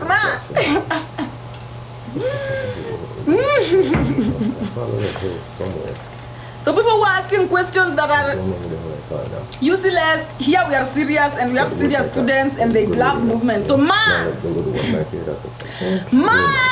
is supposed to be in Aries. Meaning taking action is only supposed to come from authenticity, and it makes sense. If you've not been taking action from a point of authenticity, you taking action is only supposed to come from a point of authenticity. But if your ancestors did not manage to take action from a point of authenticity, then whatever stopped them becomes your Mars sign. For example, if you are Mars, let me start from the neck. If your Mars is in Taurus, then it means that your ancestors did not manage to be authentic in their taking of action because they did not support themselves. They did not support themselves, and therefore now it is your job as their descendants to support yourself when taking action. Or only take action from a point of self-support. And that process will automatically help your ancestors rectify and take action from a point of authenticity within you. If your Mars is in Gemini, then it means that your ancestors were not able to take action from a point of authenticity because they were not thinking for themselves. And so as a Mars in Gemini individual, it's your job to think for yourself when it comes to taking action. And you thinking for yourself when it comes to taking action will automatically put your Mars in Aries. If your Mars is in Cancer, then it means that your ancestors were not able to take action from a point of authenticity because they did not feel themselves. And so as a Mars in Cancer, you are supposed to feel your action. Before you take action, you're supposed to feel those actions. For example, if you don't feel like taking action, don't take it. If you have Mars in Cancer, you're supposed to only take action when you feel like taking action, because your ancestors did not, when they were taking action, they did not feel. So they even took actions when they did not feel like taking action. And so you only taking action when you feel, when you're in your feelings, when you're in your intuition, will automatically avenge your ancestors and your Mars will align. Now love, when your Mars is in Leo, it means that your ancestors did not take action from a point of authenticity because they did not love. And so your job is to love. Only take action that you love. Your ancestors did not, they did not take action from a point of authenticity because they took action that they hated. So your job as a Mars in Leo individual, you are only supposed to take action that you love. If you don't love an action, don't take it. And so you taking action that you love only will automatically align your Mars back into authenticity. Now if your Mars is in Virgo, then it means that your ancestors took action without analysis, without analyzing. And that is what made them fall out of alignment when it comes to taking action in authenticity. And so your job as a Mars in Virgo individual is you're supposed to analyze before taking action. Before you take action, you analyze. Before taking action, you analyze. And that automatically will align your Mars back into authenticity, into Aries. And so if your Mars is in Libra, then it means that your ancestors took action and balance. They took action when they were not confident. I tried to tell you, she messaged me. Never take action when you're not confident. If your Mars is in Libra, she feels. Wait until you're balanced, until you're fully confident that this one I have it. Not to come to that comp. Don't apply for a job when you're not qualified. If your Mars is in Libra. Was a judge. And obviously all the coaches are there. And you taking action only when you are, when you know you've taken enough practice, when you know you've studied enough, when you know you are ready, you are prepared. Obviously in a bad place. Only take action when you know you are prepared. I don't give a shit. And that will align your Mars back into Aries. But now let's move to Scorpio energy. stupid. If your Mars is in Scorpio, then But your I don't ancestors have to couldn't worry take about it because, like I action say, in you take your power authenticity back because they felt by being able to unwanted, make because they did not feel decisions. undesirable. And I They thought felt about it ugly. even further the other day. They took action that when she made them said feel that. ugly. I'm like, so They took action that you made them were feel gonna undesirable. They sabotage took my action that made child them feel masculine. by having her Remember, go I'm speaking there, to and women if she mostly chose here. to go there, that would have been a hot Men, go mess. to your system. If she chose In not fact, to find go a there, woman. If you're she'd a be a man whole listening to me, find a competition woman short, and you who were, is a subscriber that's here the and go direction talk to you her. were She will rolling balance in you. as Most a of the time, I'm coach. talking Like to you were women. gonna sabotage her So if ability your to Mars is in even try Scorpio, to go it to means that your ancestors championships took because action you were that all in your made them feel feelings. unwanted. For And example, that like really going to bothered me. Dubai But and having just somebody as shit on usual, your you just have mouth. to leave If you're a things and Mars let it go. in Scorpio, Because clearly she demonic. came to her senses So somewhere never in take action between. that makes you feel And unwanted was like, that's as a me. Scorpio, And as a yeah, Mars in so Scorpio. And but that still, it's every like time that take decision action when was you made feel and, like, wanted, when you feel in your bad feminine vibes. energy, when you feel attractive, when you feel desirable. But hey, Take whatever. action when you feel desirable, and that will avenge your ancestors' So Mars what's- back into what's Aries. for her? Now let's I'll always move to be okay. Sagittarius energy. If your Mars is in Sagittarius, then your ancestors did not take action when they are authentic. They did not take authentic action because they did not know. They did not adventure to Shouldn't see make Marissa other go options. to that con. Well, not They made did her, not know but that there she are herself other felt options because they were forced. stationary. And that's They why stayed at when home. They she did not first heard of travel the con, and she said, adventure to see that. I should Oh, go. by the way, this And is I not the said, action you need why to take. wouldn't You you can take should? other She's like, actions. because They did not typically adventure to with see gym that there clubs, are other people actions don't that get they a can choice. take. So you as a You go Sagittarius wherever Mars, you're always registered. make sure that you have many And then options. she Before you sat take back any and thought action, about it. put She's like, options. Put options. Don't just have one option and then I'm take not that doing action. So I Have gave as her a many few options as minutes and she possible. was like, Travel, yeah, I'm adventure, certain and I'm not see going. different types of actions that you can take. Research. And then that will balance your ancestors back. If you are I knew if your from the Mars is minute in I heard it, Capricorn, then it means that your ancestors I couldn't was take done. action in I was just authenticity like, whatever. because they were being misused. They were not useful to themselves. They allowed themselves to work on cotton field from Monday to Monday. No resting. So you, as somebody who has your Mars in Capricorn, prioritize rest, prioritize being useful to yourself. Before you take any action, ask, is this useful to me? Is this going to pay me? Remember, Capricorns are always about pay me to do it. Pay me to do it. If you're not paying me, if I'm not earning, if I'm not learning, if I'm not earning, if I'm not learning, I'm not doing it. That's how you're supposed to be when it comes to taking action. And as a Mars in Capricorn, that will take you back to being, to aligning your Mars house. Now, when it comes to Mars in Aquarius, because they did not know. They just did not know. They were just ignorant. So as a Mars in Aquarius, you must be very smart before you order anything on Temu. We were there. She never was even like doing that. So Look at the reviews. Don't just do something ignorantly if you know you have Mars in Aquarius. Make sure you know for sure that, hey, by the way, these people, they deliver. By the way, this thing is going to give me this much. Don't take action ignorantly that you're just, leaving everything to chance. As an Aquarius Mars, that one will take you to hell. So if you want to avenge your ancestors, then always make sure that before you take action, you know the result. You know what is going to happen after that particular action. Before you bet, make sure that you have 100% chance of winning. That is Mars in Aquarius. Now, if your Mars is in Pisces, then it means that your ancestors couldn't take action authentically because they did not believe in themselves. They did not believe. They took action without believing. They took action without believing in themselves.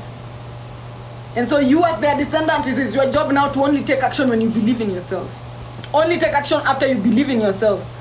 Only take action when you know that you believe in that particular action. If you don't believe in an action, let it go. Don't take action when you are in doubt. Don't take action when you are doubting. Are we together up to that particular point? People are asking me about rising. We are not talking about anything rising here. We are talking about the 7-day pillars. Please join my team, join my class for you to be in the class rhythm. Don't come here with your own rhythm. There's a particular rhythm we are following. Now, if your Mars is in Aries, then know your ancestors left you no trauma to break when it comes to taking action. If your Mars is in Aries, always take action when you're authentic. As long as you feel authentic about a particular action, take it. As long as you feel authentic about posting, post. As long as you feel authentic about doing shopping, do it. As long as you feel authentic about any action, go ahead. Because your ancestors harvested that and they passed it on to you. After that one, we are done with the sun, we are done with the moon, we are done with Mars. Can I move on to Mercury? We're talking about A, B, C, straight to Z, bro. So each individual kid, and we're not going to be having like 100 kids where we can do it. Choreki yako hivyo. Nimeshukuru ancestors. You know what I mean? Nashukuru. Like straight hands on it. Like, so we're here to freaking grow athletes. You know what I mean? Like, legit. Let me continue. And these athletes want to go get private. And the people who are subscribing, I appreciate. You can see the Americans are back and the energy is now going. America! America! Just make your point with them and do your business. Somebody that said, telling me I'm beautiful. Thank you very much. Oh. And, you know, yeah, it's open. We should not know hostile situation that we want to be. Now, Mercury is supposed to be in Virgo and Gemini. What does that mean? Your ability to communicate and make decisions. You should never make decision if it is not coming from you thinking for yourself. If that decision is not coming from you analyzing yourself. That is what we mean by Mercury being safe in Virgo and Gemini, Anubis and Ra. Now, to mean that your ability to make decisions and communicate is supposed to come from your thinking for yourself and you are analyzing yourself and your environment. But if your ancestors did not manage to communicate and decision make from a point of self-analysis and self-thinking, then whatever stopped them becomes your Mercury sign. For example, if your Mercury is in Aquarius, now then we start from Aquarius, I'll just come back. If your Mercury is in Aquarius, then it means that your ancestors couldn't communicate and make decisions from a point of self-analysis and self-thinking because they didn't know their thoughts and analysis. They did not even know their thoughts and analysis. And so your job as their descendant is for you to know. Your job is for you to know how to think for yourself and for you to know how to analyze yourself. And this will automatically help your ancestors within you to keep Mercury in Virgo and Gemini. If your Mercury is in Aquarius, then it means your ancestors do not even know what is analysis, what is thinking for yourself. They did not even know it. It's your job now to know how to think for yourself. How do you think for yourself? Learn as much as possible. That would be our write-off too, right? Be somebody who you walk. Fuambo, be a journalist. That will help you out to think for yourself. If you are somebody who you don't go anywhere, you stay ignorant. Now, if your Mercury is in Pisces, then it means that your ancestors did not even believe in their thoughts and they did not even believe in their own analysis. So your job is to now believe in your thoughts and believe in your analysis. You're already built like that. You're already built, you're already ready to believe in your thoughts and your analysis. And you believing in your thoughts and your analysis is automatically going to make your Mercury align. Now, if your Mercury is in Capricorn, then it means that your ancestors did not use themselves when it comes to their thoughts and analysis. They would analyze, they would think for themselves, they would analyze for themselves, but they did not utilize it. You know that some people who they analyze and then they just keep quiet. They don't utilize it or they misuse that particular analysis and that particular self-thought. Then your job is to make sure you are useful to yourself when it comes to how you think and how you analyze yourself.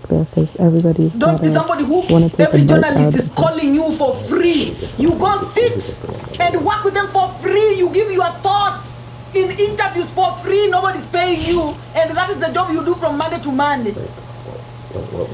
Your work is to analyze for people, to think for people, but nobody's paying you. You are misusing yourself like your ancestors did. And so if you are Mercury is in Capricorn, you need to make sure that your thoughts and your analysis are useful to you. They are expensive. A Mercury in Capricorn means that your thoughts are worth money. The way you analyze is worth money.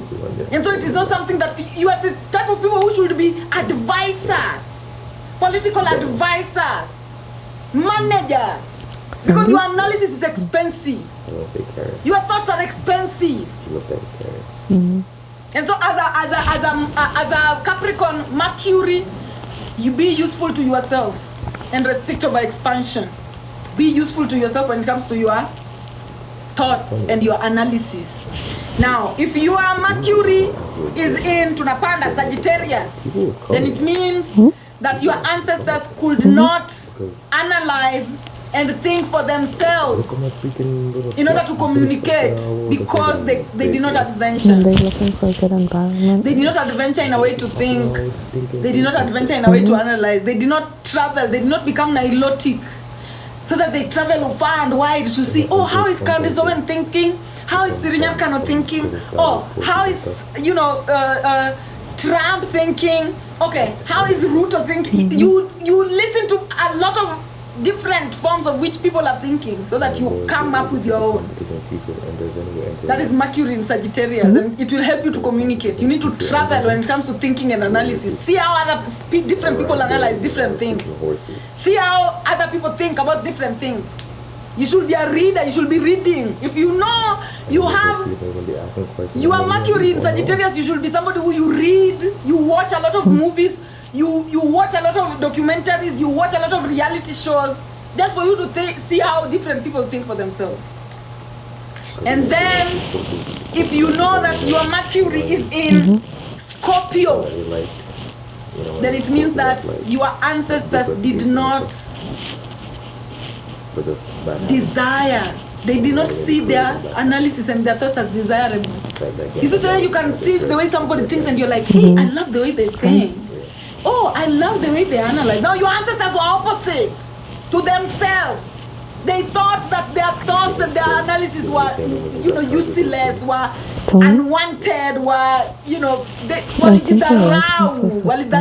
they looked down on how they think and how they analyze. So now your job as somebody who has Mercury in Scorpio is for you to do the opposite. See your thoughts and your analysis as chess keys. You have to see it that way. It will help you to communicate better. She has this page she sent me one time, and it shows will help you to communicate better. And if they're active or inactive or suspended. Now, as I'm moving up, I'm moving to Libra.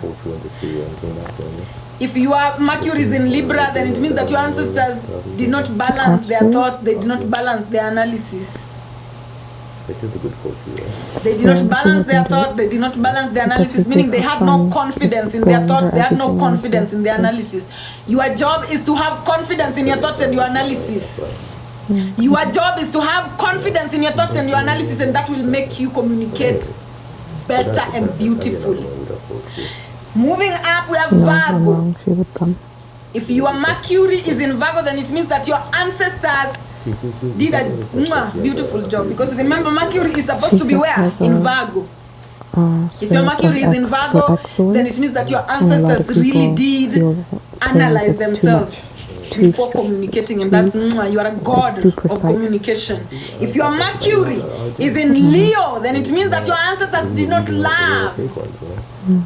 The ancestors did not love their thoughts and their analysis, and so they ended up hating the way they communicate. So your job is to love your thoughts and your analysis, and love the way you communicate, and communicate with love. And then, if your Mercury is in Cancer, then it means that your ancestors did not feel when they were communicating. They did not feel the way they think. They did not feel the way they analyze. They did not feel. They did not communicate out of feelings. How do we call this? They were irrational when it comes to communication. They were they did not feel they did not communicate from a point of intuition. So as somebody who you have your Mercury in Cancer, then you need to communicate a lot from a point of intuition. You need to communicate a lot from a point of intuition and from a point of feeling. That will automatically align your Mercury to be in Virgo and Gemini. Now, if your Mercury is in Gemini, chef's kiss, your ancestors did the work. If your Mercury is in Gemini, your ancestors always communicated from a point of thinking for themselves. It means that when it comes to thinking for yourself, you are a god. So kindly embrace. And then Mercury in Taurus means that your ancestors did not support their communication. They did not support their communication. They did not support their own thoughts. They did not support their own analysis. So your job is to support your own analysis. I work over to your late again because I already did Scorpio. Didn't I do Scorpio, guys? Work over it, please. Don't be that person. Don't be that person who is taking me back twice. Don't be that person. Now, when your Mercury is in Taurus, you just need to support your thoughts, support your analysis, support the way you communicate. And that will align your ancestors and avenge your ancestors. Now, if your Mercury is in Aries, then it means that your ancestors were not authentic in their communication. Probably you come from an ancestors who are liars. They lied a lot. They were inauthentic. You know, inauthenticity is like a lie, illusion. So their thoughts were illusion, their analysis was illusion, lies. So now you need to be truthful. If you know that you have Aries, Mercury in Aries, you need to be a very truthful individual. It's going to help you. Be very truthful when it comes to your thoughts. Be very truthful when it comes to analysis. People who have Mercury in Aries are the people who can tell you that, oh, you are dressed so terribly, and yet you are looking when it comes to the way you dress. That color over there is so terrible, and yet it is then they are naturally wired to lie. So please, you need to work on being truthful when it comes to the way you think for yourself and the way you analyze both yourself and your environment. That will automatically, avenge your ancestors. Thank you very much, Good Life. Well, anything that we know will help them.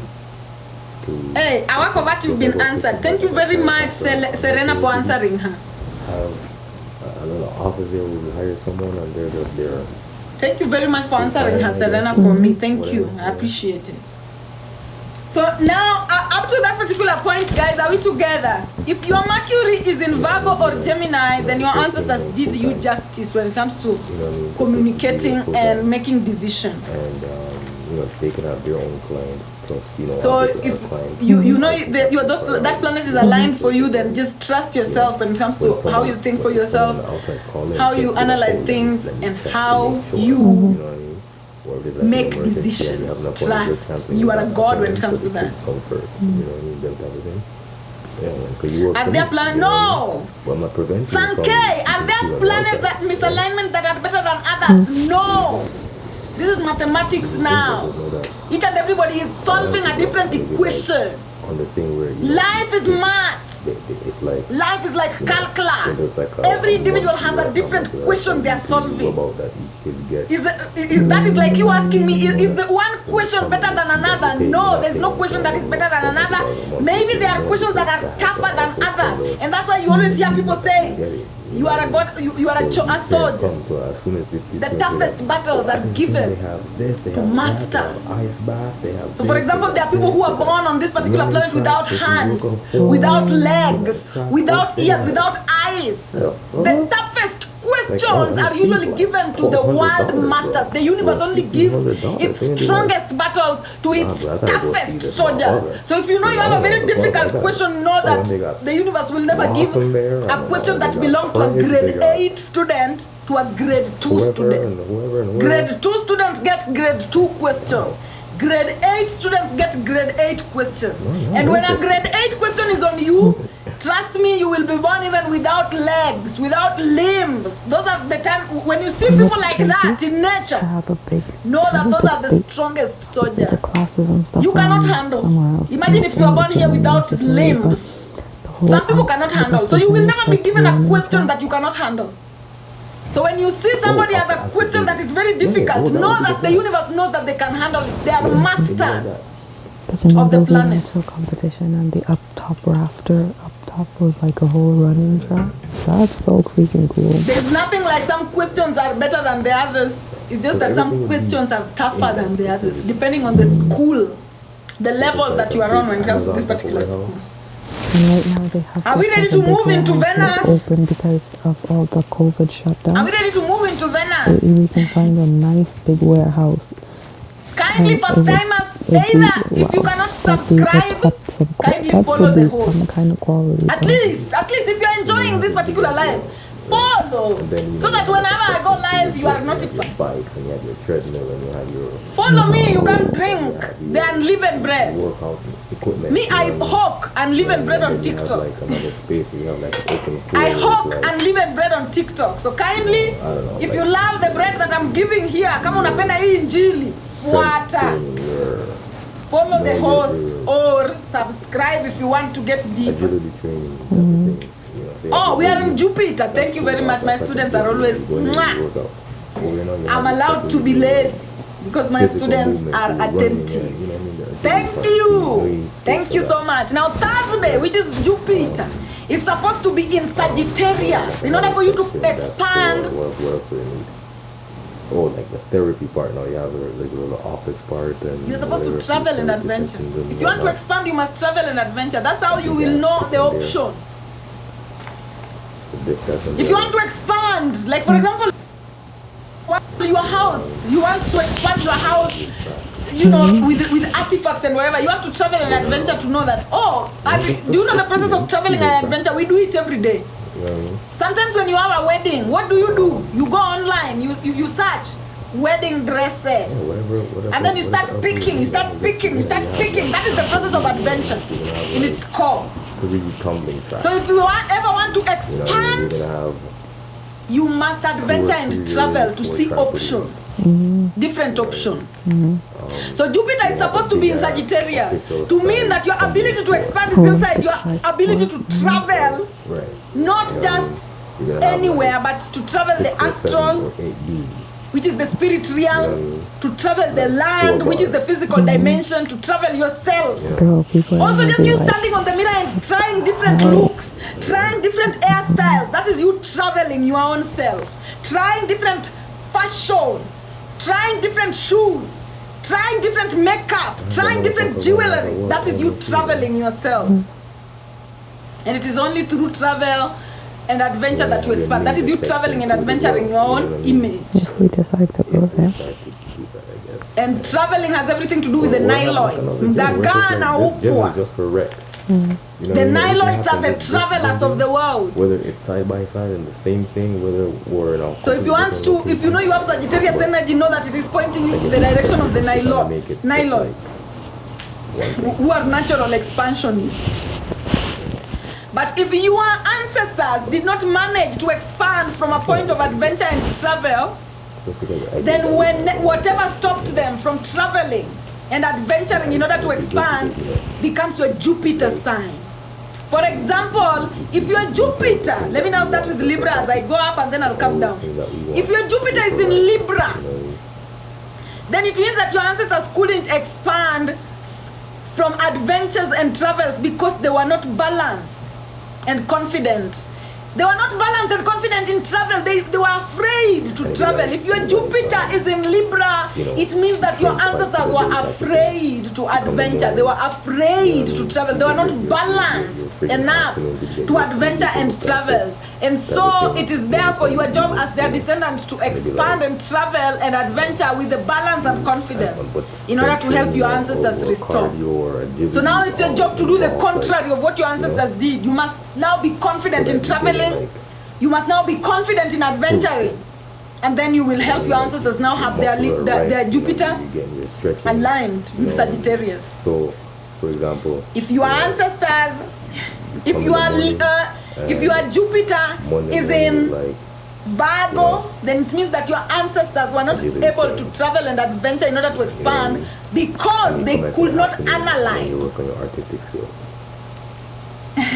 Because they could not analyze themselves when it comes to travel and Massage adventures. strength training. They were not even able to know that which direction should we go, which direction is not good, which direction is bad. So now your job as their descendants, when you have Jupiter in Virgo, is for you to analyze before you go anywhere, But stuff like that. before you pack your bags, before you decide to buy that makeup, before you decide to buy that jewelry. Analyze. Is it good for me? Is it bad for me? When we see our athletes, And the process of you doing that and traveling in analysis, you only adventure and travel when you are analyzing. After you analyze, that will help your ancestors to be avenged. If you are Sagittarius, if your Jupiter is in when we see these little, after Virgo, we have little small ones, Leo. If your Jupiter is in Leo, then it means that your ancestors did not travel and adventure This one will be like white, like from a point of love. when they run here. They did not travel and adventure from a point of love, and therefore their expansion was inverted, or they did not get to expand at all. Your job is to only go to places that you love. Adventure from a point of love, travel from a point of love. Only expand from a point of love. If you don't love something, don't adventure into it. If you're somebody who you don't love places that have a lot of sun, don't even pack your bags and go. If you're only go to places that you love.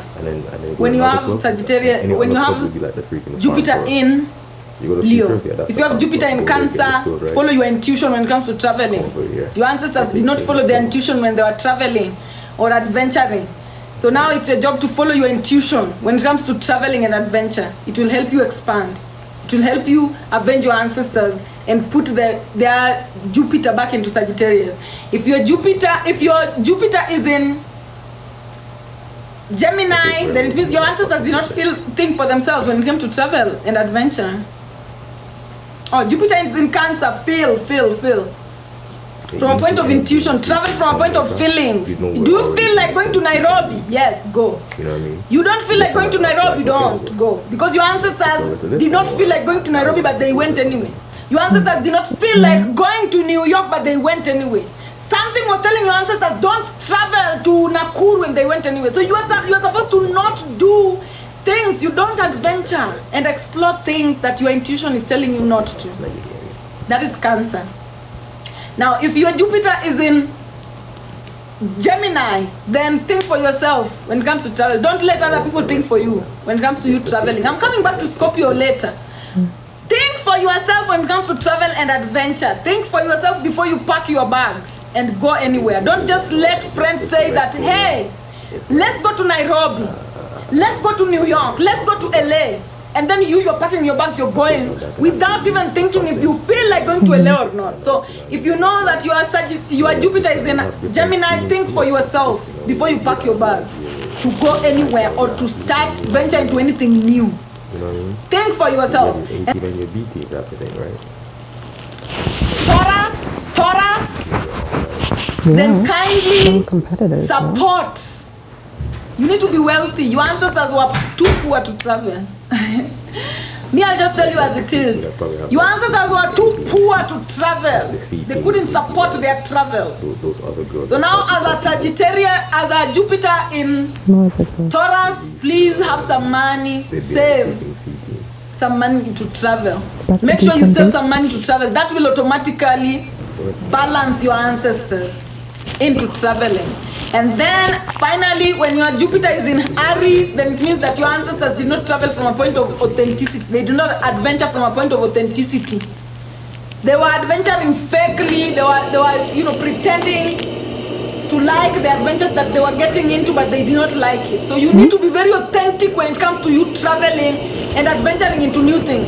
If you don't like the cloth, don't buy it and wear it. If you don't like the philosophy, don't get into What would you it. say If you after don't like a place, don't go there. Be authentic. Don't do any travel or any new research out of inauthenticity. Now we're going down again. Scorpio energy. Because I started from Libra. Now I'm going to Scorpio. If you are Sagittarius is in, if your Jupiter is in Scorpio, I don't know why I'm saying it's Sagittarius, but Jupiter and Sagittarius are the same. If your Jupiter is in Scorpio, then it means that your ancestors traveled from a point of Well, we'll see based on what was that. chase. She's They did not travel from a point of desire. They travel like, you see those people who go to Maldives just to be seen by other people. They go to Dubai just so that other people can see them. They don't go there because they desire to be there. They go there because they want to show off, because, you know, they're chasing something else. So you as a Sagittarius, as a Jupiter in Scorpio, you need to make sure that you only go to places that you desire. Only expand into places that you desire. Only adventure into places that you desire. Only travel into desire, through desire. Let your desire lead your travel. Now, if your Jupiter is in Sagittarius, beautiful girl or boy, kneel down and thank your ancestors because they expanded from a point of adventure. They expanded from a point of adventure, and that is aligned. If your Jupiter is in Capricorn, your ancestors misused themselves when it came to travel and adventure. They allowed themselves to be misused when it comes to travel and adventure. They probably, there was somebody who was giving the orders, and then they were just following. They did not rest when it comes to travel and adventure. And your job is to do the opposite. And then if you are Jupiter is in Aquarius, you are the type of you have the type of ancestors who they climbed Mount Everest without knowing if they could survive, and they died there. Your ancestors traveled from a point of ignorance. They are the ones who they get killed by hippo in Zambia. They did not. They go into the jungle. They don't know the lion is there. They remain there. So now, if you know that your Jupiter is in Sagittarius, always know the type of adventures and travels you do. She'll talk. She'll speak. Don't travel from a point of ignorance. No, who are you going to visit? Who are you dressing to look like? With her friends is $750. Do you know the dress code that you're venturing into? Some people they just wear a wig because it looks good. That's the Do you part of her know? life she's in right now. Because I follow. Because now her if you travel and adventure into things you don't know, you see somebody has lined up their lips black. Do you know why? Adventure into things that you know. Normalize asking questions. If you know that your Jupiter is in Aquarius, normalize asking a lot of questions. Before you go to that Airbnb, look at the reviews. You might go and get killed, but in the review somebody said that, oh, this place looks, it's weird. And then now finally Pisces, I did not miss Pisces, I'm just going, you're just impatient, which is allowed, baby. Mofure, it's allowed. So now, because everybody must get their own bread. The only thing if she No, chapati. Everybody must get their own if chapati. we opened it up to Now, all gymnasts, Pisces, Jupiter in Pisces means that your But do you ancestors did want not to even do that? believe in the adventures that they were doing. They did not believe in the travels that they were doing. They did things that they did not believe in. Like people who are now in Catholic. Canada. Christians, people who are now Christians. You know, you just see people are dancing and singing nicely. You go join them. You don't even know what they are praying to. So as somebody who has Jupiter in Pisces, always believe. It doesn't matter, it's open. Only travel when you believe. Only adventure when you believe.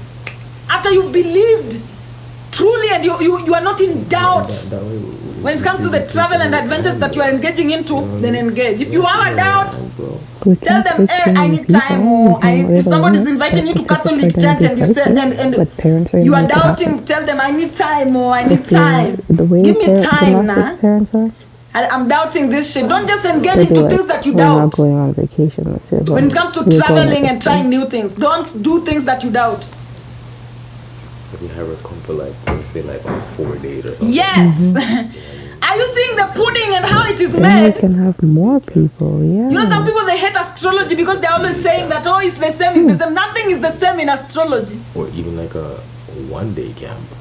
It is Yeah, very okay, rare how for you you to say find like two that? people If with we do the it in exact session. same birth chart. It is impossible. Just the same way it is impossible to find two people with the same fingerprints. It's impossible. Everybody has their own concoction when it comes to Let's say like 2 birth sessions charts. together. Repeat Capricorn for me, please. Now, Capricorn, if your Jupiter is in Capricorn, then it means that your ancestors misused themselves when it comes to travel and adventure.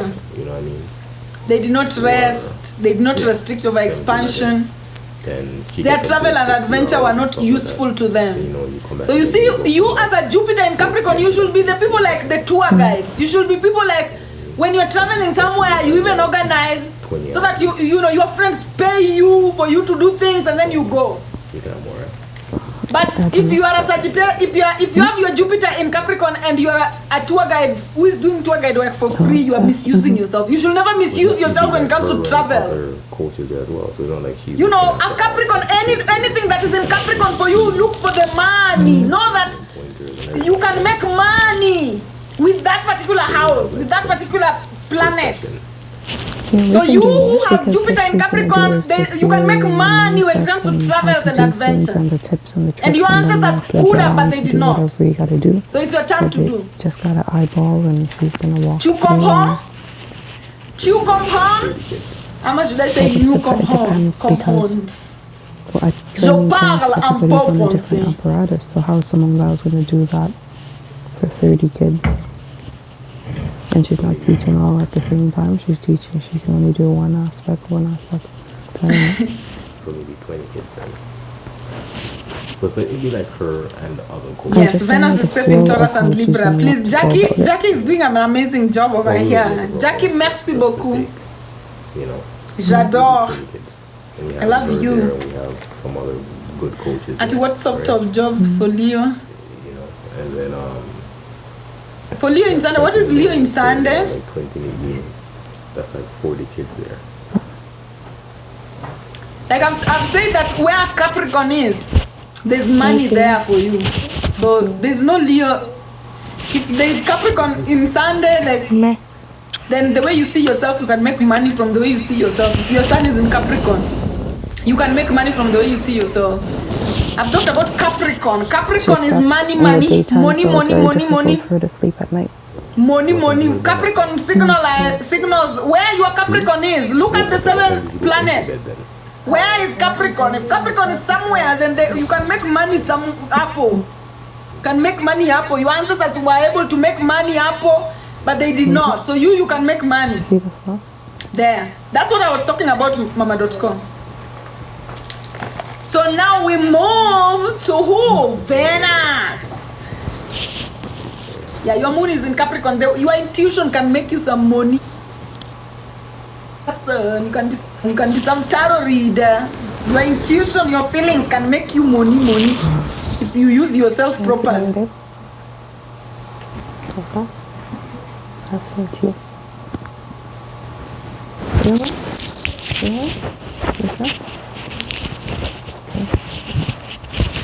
Leave those. I'm not talking about you. I'm talking about the 7-day planets first. Guys, let's walk slowly. You know, here we walk slowly with the pace of the tortoise. So I don't want to address all those other things. Let me address first of all the 7-day gonna planets. So charge a lot of ask money. questions with regards to even those 7-day planets. So let me continue. Venus is supposed to be in Taurus or Libra. Venus is safe in Taurus and Libra, meaning love is safe in money. Love is safe in wealth. Love is safe in support. And also love is safe in confidence. Love is safe in balance. It's true.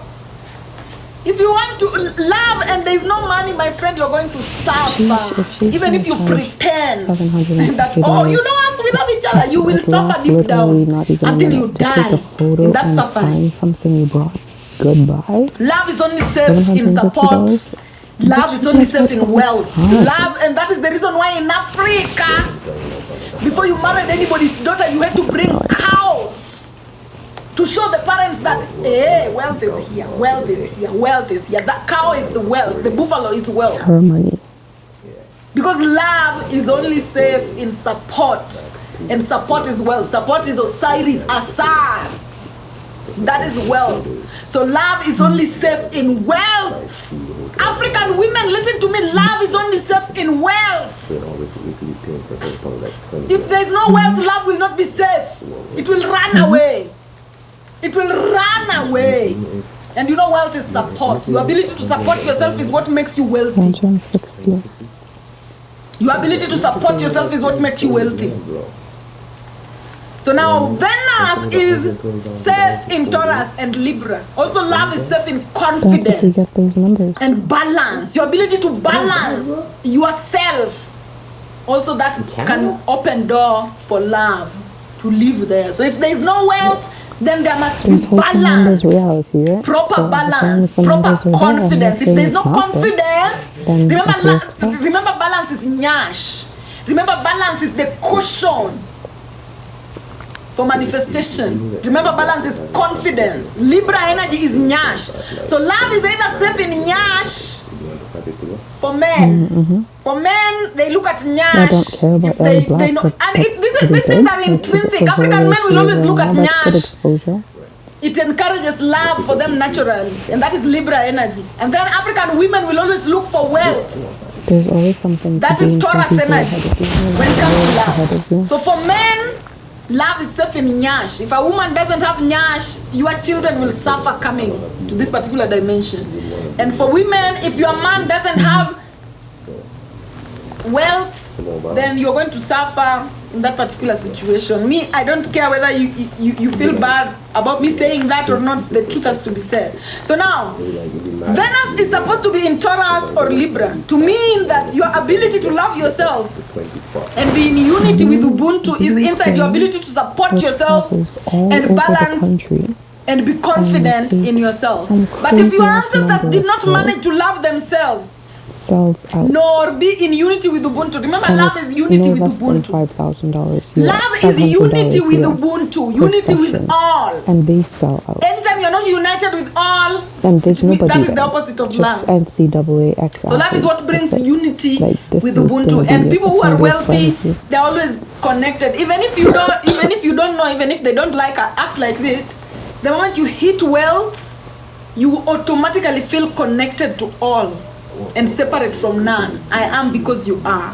And so to mean that your ability to love yourself and be in unity with Ubuntu is inside your ability to support yourself, balance yourself, and be confident in yourself. If your ancestors did not manage to love themselves nor be in unity with Ubuntu by supporting and balancing and being confident in themselves, then whatever stopped them becomes your Venus sign. For example, if your Venus is in Capricorn, I'm starting with Capricorn now, going up and then I'll come down.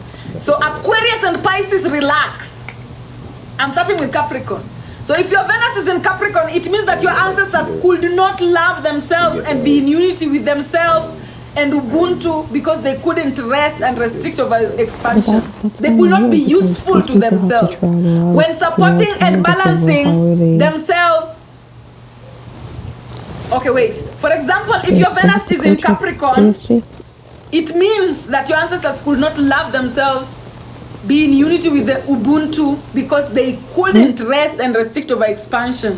They couldn't be useful to themselves when supporting and balancing themselves. And now it is your job as their descendant to restrict over expansion, rest, and be useful to yourself in order to pull your ancestral Venus energy back into support and Libra. We have a ton of those here in Canada, even from. Remember, I tell you where Capricorn is. Money. So where Capricorn is money. So if you know There's so many girls that I you know are just from Futures, just from Venus is in Capricorn, following them to where they went to university. then your ability to they're utilize back, yourself and they're doing can strength bring you a training, lot of they're doing all kinds support. of other crap.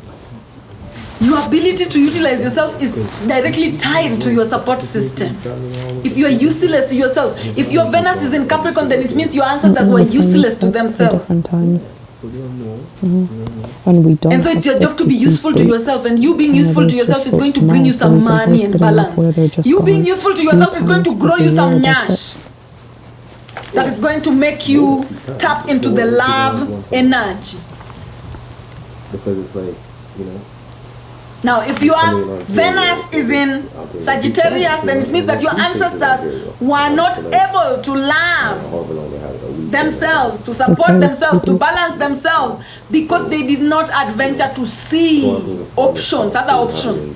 They settled. Yeah, and I guess too, we can, I know the states, okay. If your Venus is in Sagittarius, it means your ancestors settled for nonsense, for the bare minimum, for mediocrity. Provinces are so big, we would have And so now to you, as split their it descendant, it is in your 2, job sometimes 3 to never per settle province. until you meet exactly what you want. What you want exists. You've just not traveled and adventured to meet it yet. And hotel. That is Venus in Sagittarius, people. Exactly what you want exists. But it might be in New York, it might be in India, it might be in China. And so your ancestors were not able to support themselves, they were not able to love themselves, they were not able to balance themselves because they settled too early. So now as a Venus in Sagittarius, you do what? Travel, expand. Support yourself when it comes to travel and expansion. Balance yourself when it comes to travel and expansion, and never settle until you meet exactly what you want. It will help you love yourself, and it will help you put your ancestral energy of love into wealth and balance. Now, if your Venus is in Scorpio, then it means that your ancestors did not desire what level your child is competing themselves. They did not love themselves because they couldn't desire themselves.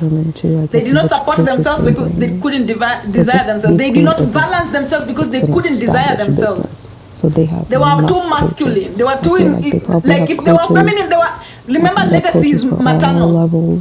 So when I talk about your ancestors, I'm talking about your maternal ancestors. They were too chasing. They were feeling unwanted. They felt ugly. And that's why they couldn't love themselves. So your job as a Venus in Scorpio individual, love yourself, want yourself. Desire yourself. All your 12 parts of the body, desire them. Find a way to desire your face. Find a way to desire your body shape. Find a way to desire your entire being. And all we're renting them, because that is what is going to put you in the Taurus energy. It is what is going to balance you. And it is what is going to bring you love of self. For that. Now, if your Venus is in Libra, then it means that your ancestors could not. Takes the pressure off of us. No, if your Venus is in Libra, beautiful. Your ancestors did the work of balancing themselves. Your ancestors had nyash enough. They had enough confidence for them to love themselves. Their self-love was safe. Remember Taurus also, if your Venus is in Taurus, your ancestors were wealthy. And that made them love themselves. Your ancestors were able to amass support for themselves, and so it made them to love themselves. Now, if your Venus is in Virgo, it means that your ancestors couldn't love themselves because they couldn't analyze. Their self-analysis was inverted. The way they couldn't ask, is this doing me evil, or is this supporting my self-love, or is this doing evil to my self-love? They were not able to ask such kind of questions. They were not able to analyze themselves, and their lack of analyzing themselves made them to not love themselves. So you as their descendant, analyze yourself. Always ask, is this doing evil to my self-love? Is this supporting my self-love? Is this doing evil to my self-love? Look at what they do down there, and literally always ask those questions when you're a Venus in Virgo type of an individual. If you're a Venus in Leo type of an individual, your ancestors could not love, they could not support, and they could not balance themselves because they just hated themselves. If your Venus is in Leo, your ancestors just hated themselves. They hated them, the way they looked, they hated their shape. I don't know. They hated everything about their lives. Thinking about it, And so they turned and hated everything around them. So your job is to love everything around you, to love because the way you support yourself, love what you do, love your career, Some people are in a career and they don't love what they So I don't do. know and They how that sneak money, who around. gets it or They whatever, don't but even want anybody to see them we don't working have it. there. Oh, if you're a Venus in Leo and you're doing that, you are falling back into the same pattern that your ancestors came from. Love what you do. Your job, even if you're a cleaner, love it. If you know that your Venus is in Leo, love the things you do to support yourself. Love how you balance yourself. Love your nyash. Even if it is tiny like this, you love it, it will grow. Where energy goes, grows. Where energy goes, grows. So even if your nyash is flat like the white man's nyash, love it into growing. That is Venus in Leo type of an individual. You cannot hate things into growth, but you can love things into growing. Now, if your Venus is in Cancer, then it means that your ancestors did not use their intuition when it came to loving themselves. They did not engage the intuition. They did not engage their feelings when it came to loving themselves. They went against their feelings. Maybe their feelings were telling them, by then you are very beautiful. Maybe their intuition was telling them, by then you are a 10 over 10. And they went against that. So now, as an individual who has a Venus in Cancer, you need to feel yourself into support. Anything you feel like is supportive towards you, venture into it. Anything you feel like is balancing you, venture into it. Anything that you feel like is making you love yourself, venture into it. Let your intuition guide you when it comes to you loving yourself. And anything that goes against your intuition when it comes to your self-love, tell it, nye, nye, nye. Nye, nye, nye, nye, nye. Missy Pangwingwi, tell it like that. And then, Venus in Gemini type of individuals. Because I'm trying to figure out when Your ancestors couldn't love themselves because they couldn't think for themselves. Your ancestors couldn't support themselves because they couldn't think for themselves. Your ancestors couldn't balance themselves because they couldn't think for themselves. Your work is to do the opposite. Think for yourself when it comes to how you support yourself. Think for yourself when it comes to how you balance yourself. Think for yourself when it comes to your confidence. Think for yourself when it comes to how you love yourself. And then Venus in what? In Taurus. Because remember, I told you Venus is safe in Taurus. To shut down their so if your Venus is in Taurus, then your ancestors really were wealthy, and that wealth enabled them to love themselves. I'm telling you, wealth will bring you love. If they have a big, as long as my wealth is in the picture, love will come running like this. Then don't listen to people telling you money is not everything, money cannot buy. Venus is safe in Taurus. Taurus is money. December, Taurus is wealth. Taurus is that ability to exchange without so they already know where they're going. pinching budget. Everything. So if we know it like that, your ability to make an exchange of energy without thinking about, hey, how much do I have? How much do I have? You know, as long as you are in that energy, love will come, self-love will come, telling you, hug me now, hug me now, hug me now. Hug me now. And then finally, Venus in Aries, it means your ancestors couldn't love themselves because they were not authentic. They were not authentic, so they couldn't love themselves. They were fake like the Catholics. They were fake like the Christians. So they couldn't love themselves. If you're fake, you cannot love yourself. If you're fake, you cannot support yourself. So Venus in Aries shows that your ancestors were fake as fuck. You as a descendant, be unfake as fuck. And that will help you to love yourself. Individually when they come on. Are we together, my people? As I go to Aquarius enlightening them about strength training. We're enlightening them about poverty is equal to Venus in Aries. So being fake leads you to poverty. So Venus in Aquarius is your ancestors couldn't love themselves because they did not even know themselves. It's like Africans of today. You cannot love yourself if you don't know yourself. Some people are Nilotic, they don't even know what Nilots are. Some people are Luos, they don't even know that Luos were the pharaohs. Do these special in ancient time. If you don't know that, you cannot love yourself. I find that there's some. So try know yourself. If you're a Bantu, what were the Bantus? What did the Bantus do? If you're a Nilotic, what were the Nilots? What did they do? Know your father, know your bloodline. fixed on bars. And that will automatically No, help you if we support had- yourself. Because, you know, She- as we a have Luo, if been you know here, that, she'd probably we were the owners of the When she obelisks, comes the ones in that have bars, been erected in Paris everywhere. You understand what I'm saying? It So means can that you are the definitely be security. different, and I'm Like the some Kalenjin people tribe, are the security of the suffering for lack of continent. knowledge in different If you know that, then areas. automatically you will love yourself. So if you know that your Venus is in Aquarius, you need to invest in knowing yourself. It will help you support yourself and love yourself and balance yourself. And then finally, Something Venus also in be done by us. Pisces. I mean, like, it's Venus in not- Pisces shows that your ancestors did not the biggest believe part in in the themselves. They did not believe in love. They did not believe in loving themselves. Michigan Spartans. So you need to believe in loving yourself. That's that right there. Probably your ancestors were like military. She was our If you know you have Venus in Pisces, your ancestors were like military people. I'm here to die for everybody. I'm going to die for everybody. They did not believe that, you know, they can support themselves, balance themselves, and love themselves. So it's your job to believe that you can actually, you deserve love. You need to believe that you deserve support. You need to believe that you deserve to be confident. This week we're having bar. And you know, you need to believe that you're not a soldier. You're not a soldier. A soldier is just somebody who dies in battlefield. So you need to believe that you're not, Yeah, you did not come here to die for anyone.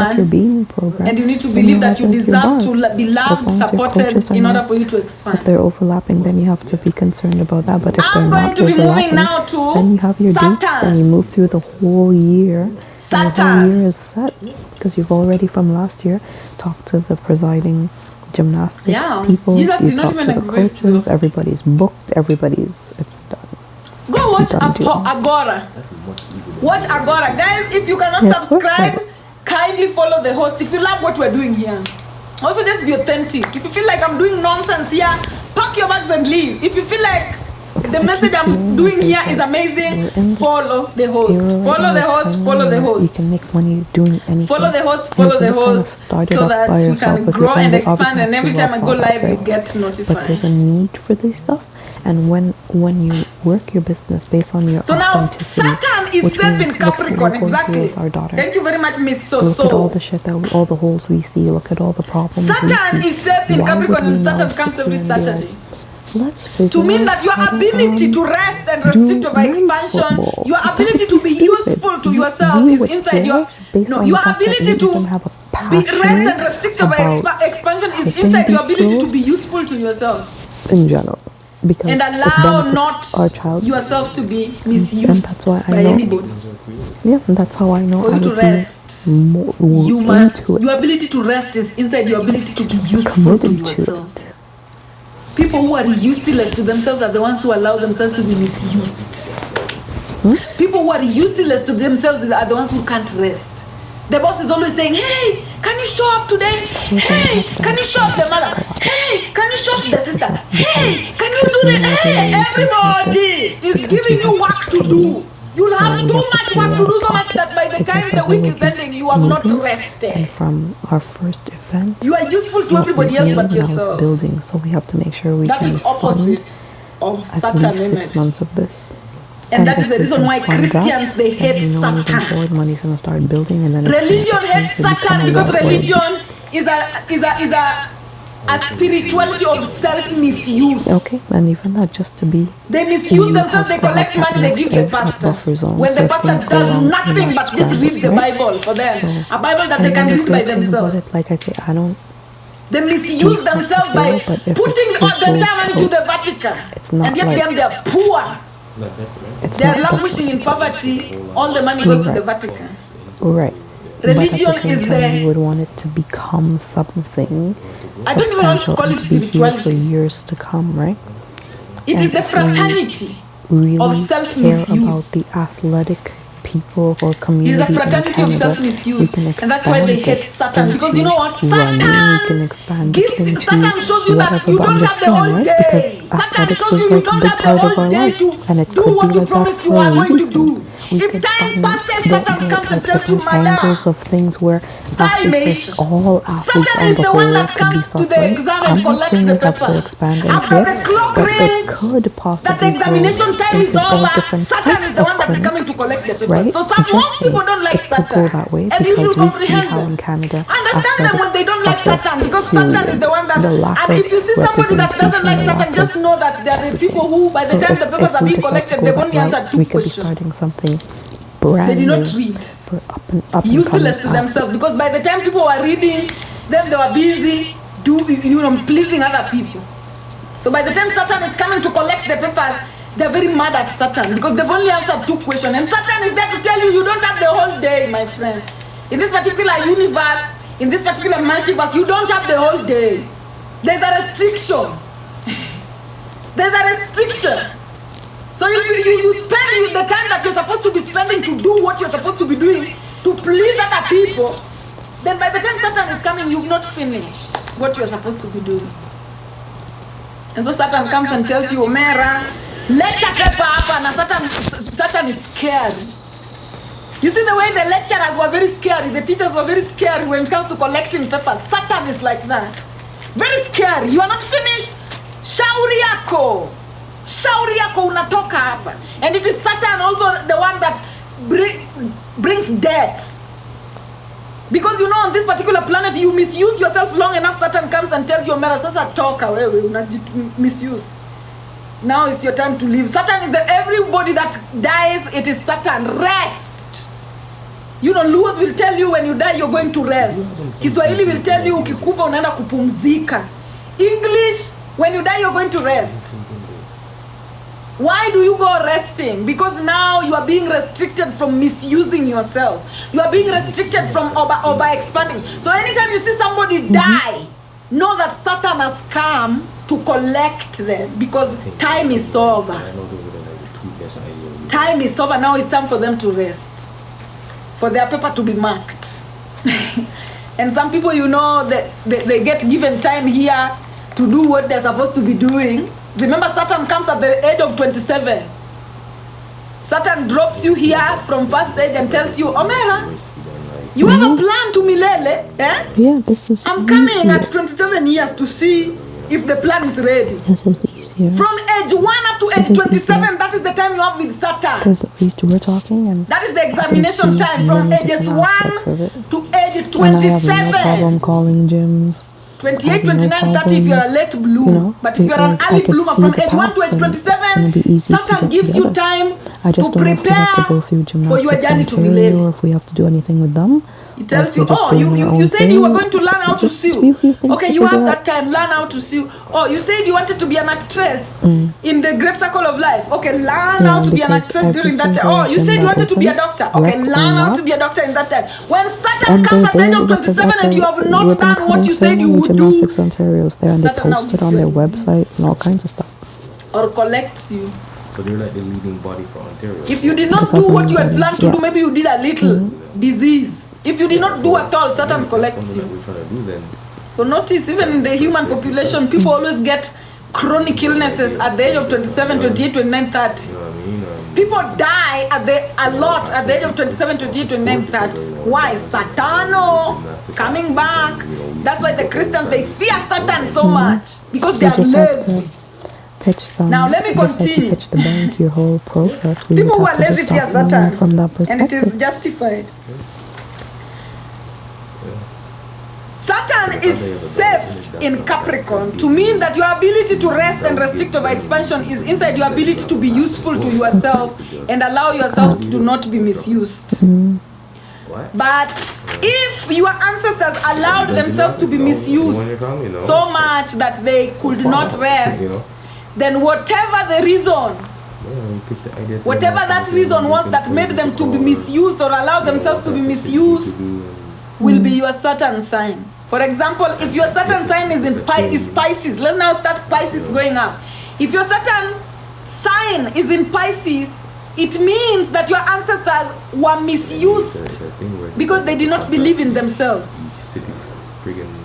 If your Saturn is in Virgo, I'm coming to the stomach now. It means that your ancestors were misused and couldn't rest because they couldn't analyze themselves. If you are, for example, if your Saturn, let me just finish with Pisces. If your Saturn is in Pisces, it means that your ancestors were misused. and they couldn't be useful to them. Contact and As their descendant, you need to believe in yourself so much. You need to believe start kind of putting in you being useful to yourself so much in order for you to reverse that. If your Saturn is in Aquarius, your ancestors were misused because they did not know. So if you don't want to be misused, it will be impossible to misuse you if you know yourself, if your Saturn is in Aquarius. If your Saturn is in Capricorn, then you are good. Your ancestors used themselves, they did not allow themselves to be misused at all, and they were useful to, because they were useful to themselves. Your ancestors, if your Saturn is in Capricorn, your ancestors were not misused because they were useful to themselves. Now, if your Saturn is in Sagittarius, your ancestors were misused and they were useless to themselves because they did not adventure to see other options. They did not travel to see other options. For example, can your Saturn be in Sagittarius? How did your ancestors Saturn in Sagittarius? For example, maybe they were working in a company. In this company, they are being paid $2 per cloth to make a cloth.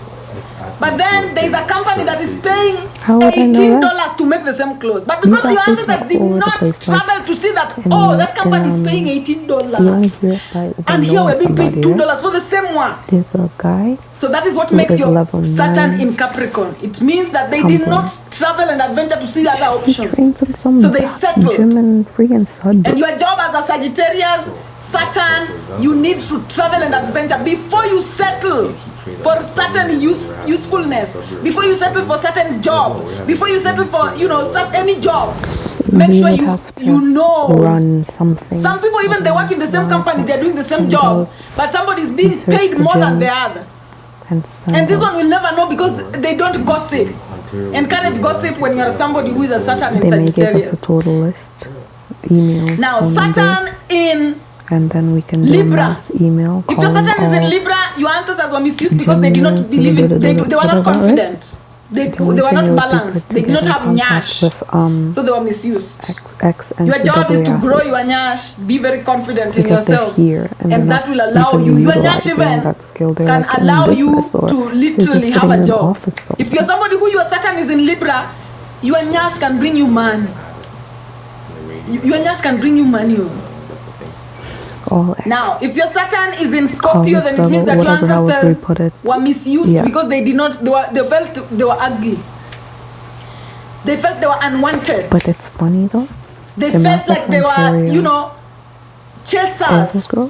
Follow. People pleasers. Divine feminine energy. The opposite of divine feminine energy is beggars. So if your ancestors were begging, they did not even believe they were worthy, they did not even believe that they are beautiful, they did not even believe that they are desirable, then your job is to do the opposite. Believe that you are desirable, and that will make you very useful to yourself. You being desirable will make you useful to yourself. Your money, remember Capricorn energy is where your money comes from. So your Saturn sign is directly related to where your money is coming from, my dear. If your Saturn is in Virgo, then your self-analysis, your ancestors were misused because you're not a head coach because they did not believe in their self-analysis, the way they were analyzing themselves. Because this is something I've seen accepted with my own eyes. They're in chiropractors. They're chiropractors. They're so if you know that your Saturn is in Virgo, then your money can come from you those type of analyzing fields, and yourself. some of it have nothing your money can to do come with from that. you analyzing but yourself. That's not money. The Capricorn sign is associated with money. If your Saturn is in Leo, then it means your love. Your ancestors were misused because they did not love themselves. You loving yourself can bring you money. No, some of these girls, they still have. If your Saturn is in Leo, you loving yourself can bring you money. They do. Your ancestors not loving themselves took money away from them. Made them useless to themselves. Made them be misused. Now, if your Saturn is in Cancer, then you feeling your intuition. That's what I'm saying. We have to rely on the network, and the gymnastics world is this big. Your ancestors were misused. If we they put couldn't it on the restrict over radio expansion because they did not believe in their intuition. They did not trust their intuitive feelings. They were not useful to themselves when it came to their intuitions and feelings. So you as their descendant, you being useful to yourself when it comes to your intuitive feelings will help you gather Capricorn energy. Will help you gather Saturn energy. Will help you rest. Remember, rest come when the people who are wealthy, they rest very easily. And wealth comes from you being useful to yourself. When you're useful to yourself, wealth follows you. Now, when your Saturn is in Gemini, it means that your ancestors misused themselves because they did not think for themselves. And so you as their descendant, you thinking for yourself can even bring you money. What you can get. You thinking for yourself can even bring you money. You thinking for yourself will make you rest. It will make you restrict over expansion, and it will make you be useful to yourself so much that nobody will ever misuse you. Now, if you are Capricorn, if you are Saturn is in Taurus, then it means that your ancestors did not support themselves. They were misused because they did not support themselves. They did not have a voice at the workplace. So you must be having a voice. You must be having a voice. And you having a voice will have you be paid more. You having a voice will have you not be misused. You having a voice will have you rest and restrict over expansion more.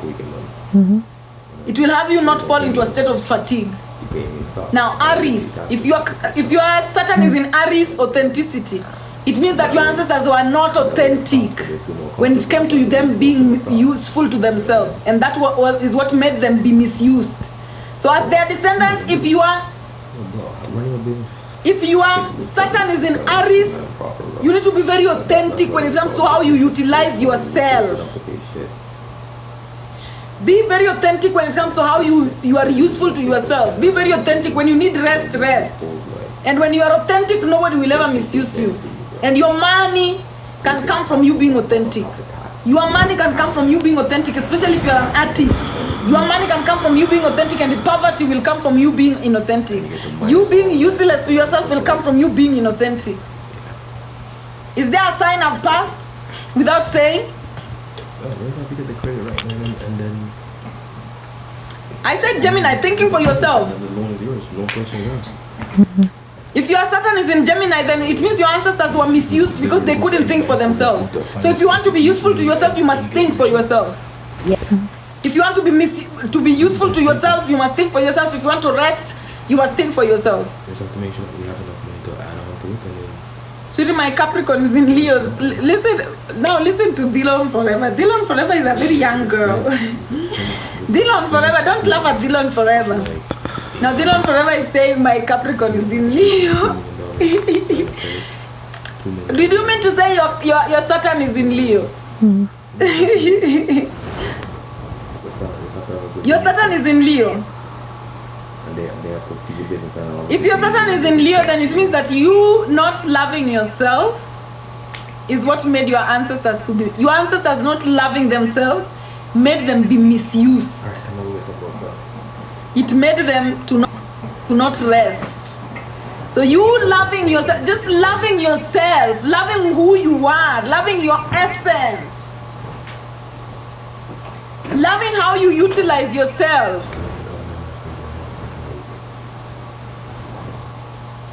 Are you getting my point?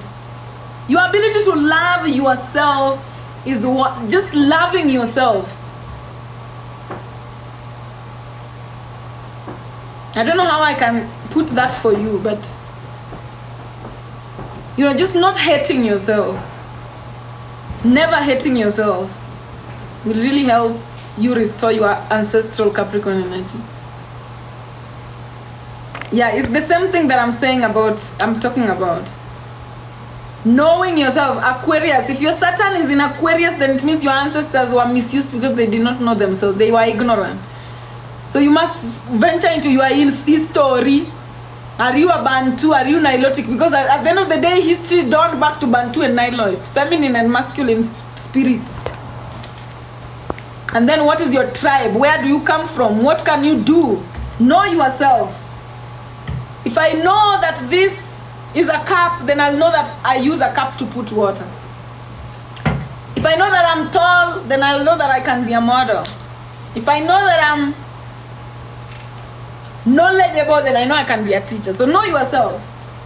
That is where your money is. Your Saturn being in Pisces, believe in yourself, please. That's where your money is. Your money mostly will come from you believing in yourself. Because remember, you using yourself is what brings you money.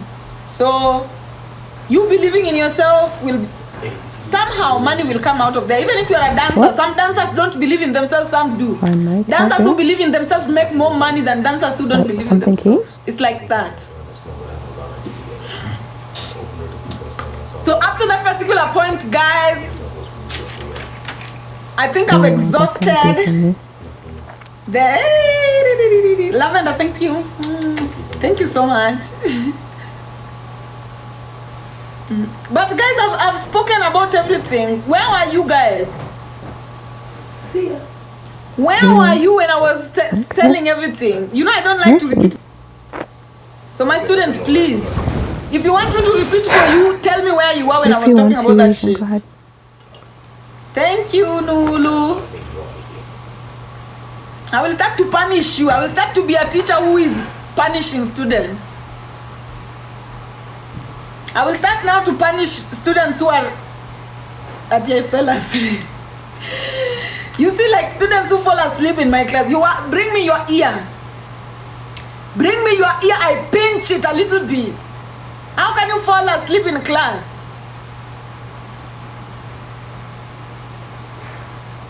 After I was in your YouTube looking for sewing videos. Look at this one. Classic. Nice, Shiko. So now, briefly, let me finish the topic. Now the last topic is the birth of ego, the birth of human ego. So the word ego is from the Latin word I. I, every time you say I, is ego. Now the skeleton is similar in all human beings. But what creates the difference in the skeletons is ego. What is ego? Addition of flesh onto the skeleton. Guys, fish has a skeleton, zebra has a skeleton, antelope has a skeleton, crocodile has a skeleton, a chicken has a skeleton, a human being has a skeleton. That is what is similar in all of us. And so when we talk about human beings, all of us, we share a skeleton that is the same. Now, men have a skeleton that is different from women. That's why I have an issue with transgender people. Because you know, you can only change the flesh. The transgenders are changing the flesh. They are not changing the skeleton, the bone structure. And the male bone structure is very different from a female bone structure. The male bone structure is made to not give birth, to not have a child. The female bone structure is made to have a child. And so it is the bones that we share. The only difference in the bones is the height, of which I talked about. And I told you the reason why we have different bones, different heights. But now the bones are the same. The same bones in me is the same bones in you. Now the ego is the addition of flesh onto the bone.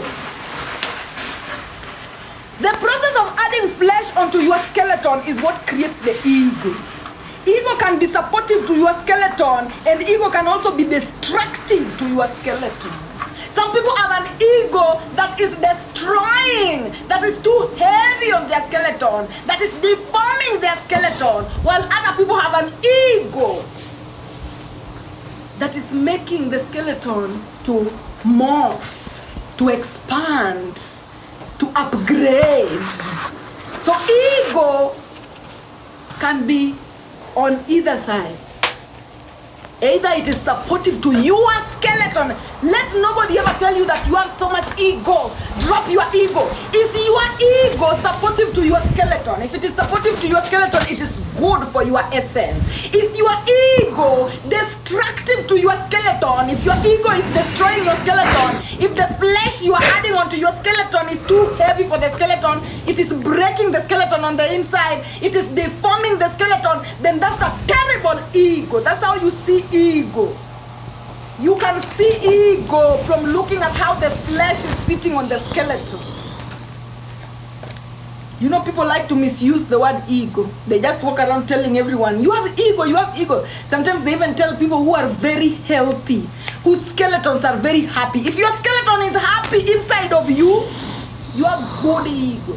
Your ego is just fine for you.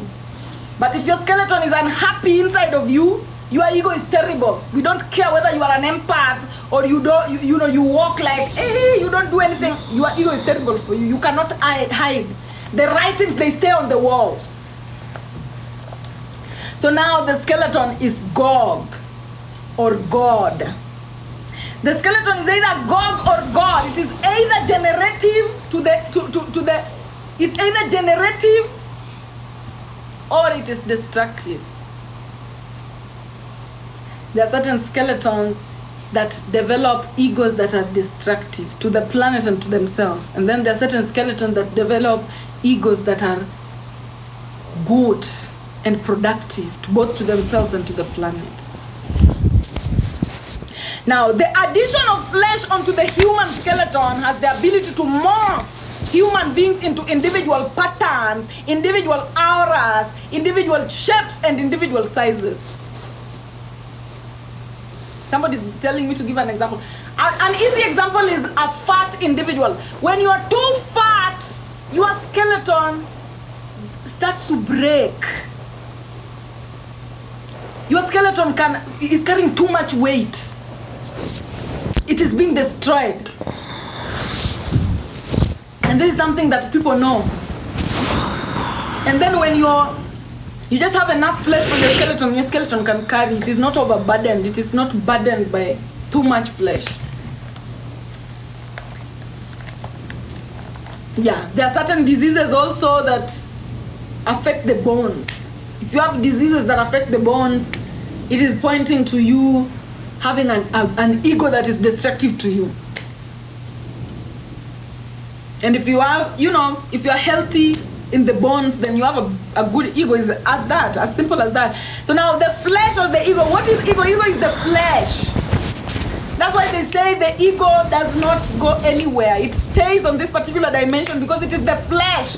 And how is it created? By digestion, ingestion, digestion, and distribution.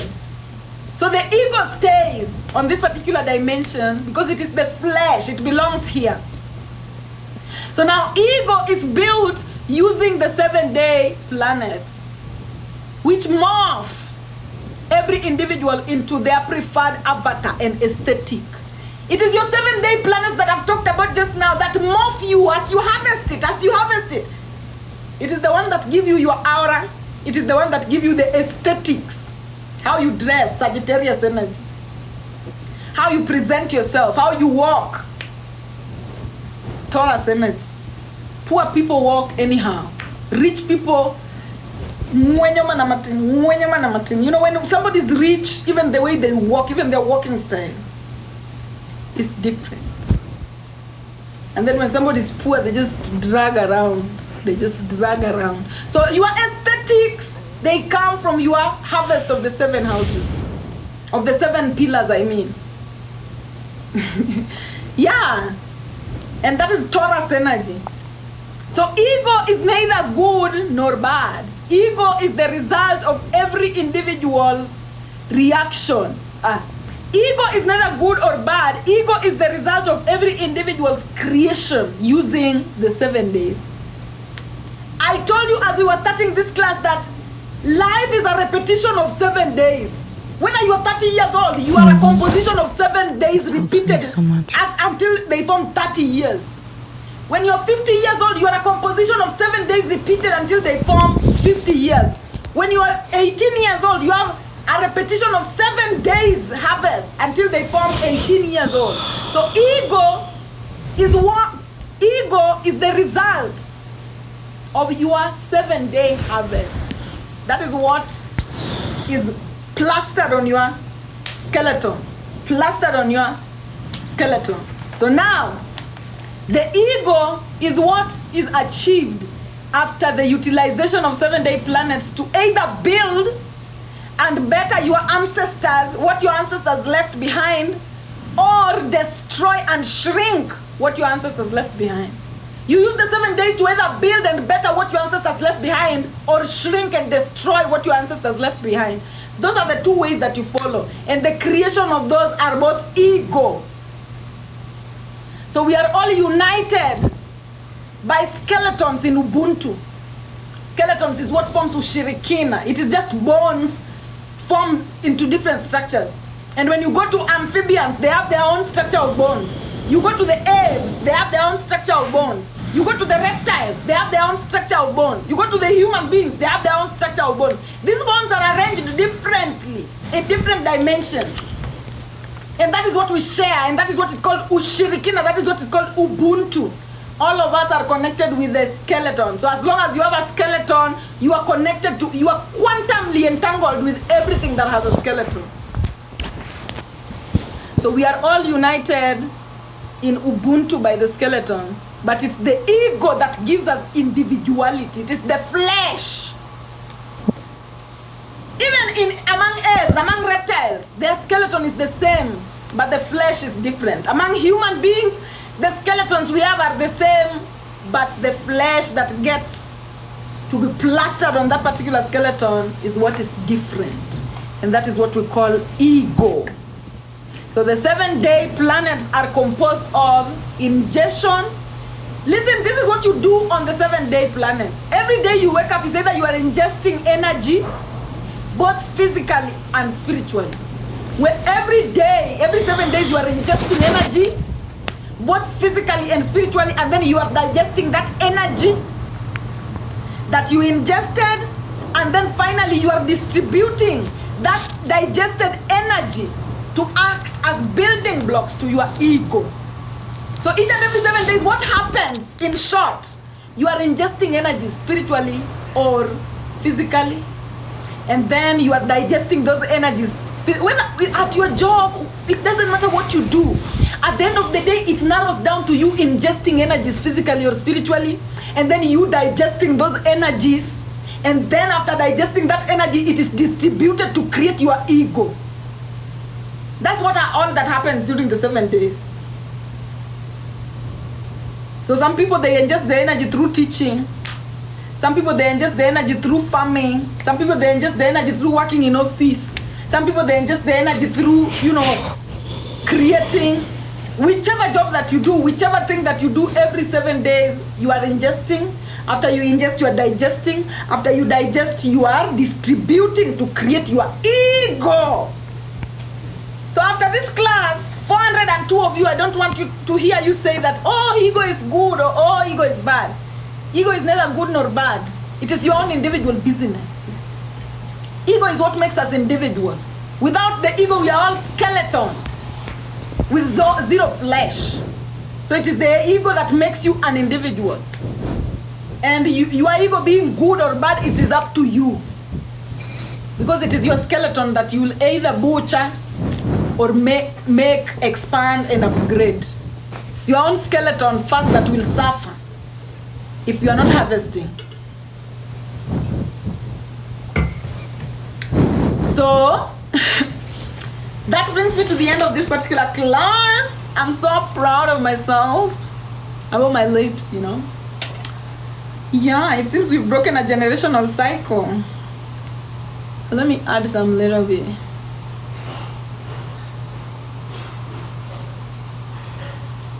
Sweetie, you worked so hard today. It's okay. Oh. I love what I do. So thank you very much. And as I said, we continue with the class. And thank you for being here. I'm going to see you again as usual. Be on Wednesday. Can I steal for you? Can I tell you the topics that we're going to be doing? At least, because I have the topics ready, let me just at least... Oh, thank you. I appreciate you. So sometimes, I'll be telling you the topics just to... So on Wednesday, we have Sunday, and then we have that, yeah. So on Wednesday, we're going to be doing a topic on hexing.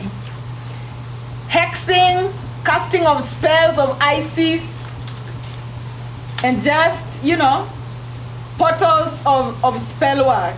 We're going to be working with I'm going to be teaching about hexing, about spell work.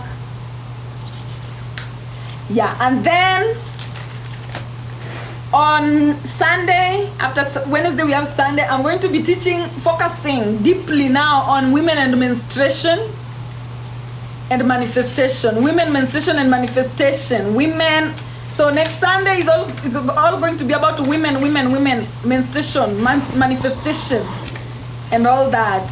And then that other Wednesday, we are going to be doing the micro. Like we're going to be entering into the cellular, spiritual cellular arrangements of creation. So yeah, those are the classes that we'll be doing, and all those classes that I've mentioned are going to be private, please, because Americans are back. Thank you. Americans are back, so if you want to join our private classes, kindly subscribe as we move on. Otherwise, thank you so much. I came here with 206 subscribers. I've gotten 10 subscribers out of this particular live alone. So thank you very much, and I appreciate it. I appreciate it. Yes. So yeah. So that, I hope that you guys got away with something. If you are not my subscriber, because you guys are more than my subscribers here, I know there are people who are not subscribers. Kindly follow the host. Kindly follow the host, and I hope that you enjoyed. The people who have not given the 7 pillars yet, I'm going to be giving it to you. Just be patient, because I want to give it to you before the equinox. Remember, New Year starts when we cross over to, equinox, and we start the year. So I don't know whether every time I look at that equinox, I'm just looking at it from a point of, but anyway, whatever. But anyway, so guys, thank you so much for being here, and see you next time. Lalindu, how do I get? Send me your date of birth, place of birth, and time of birth. All 3. Date of birth, time of birth, place of birth. DM. Yeah, so thank you guys as well. Work with these things. If I had already given you your 7 days, the year is coming to a start. Work. Put them. For example, me, I've put.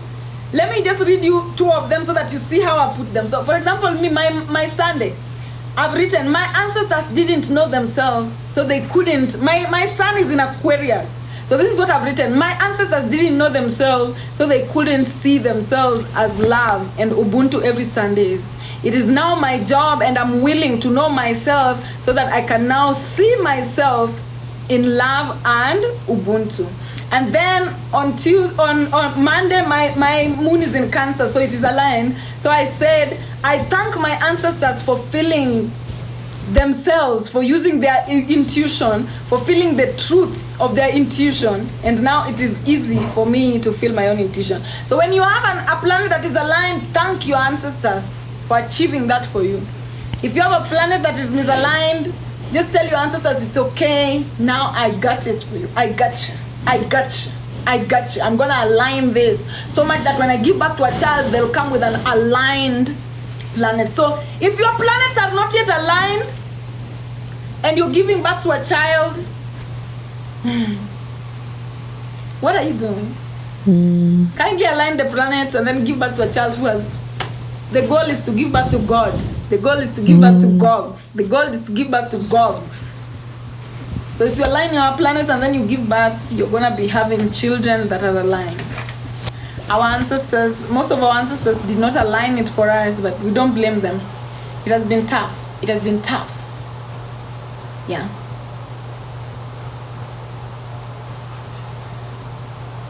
I just really, you didn't give remedy for Saturn in school. Really?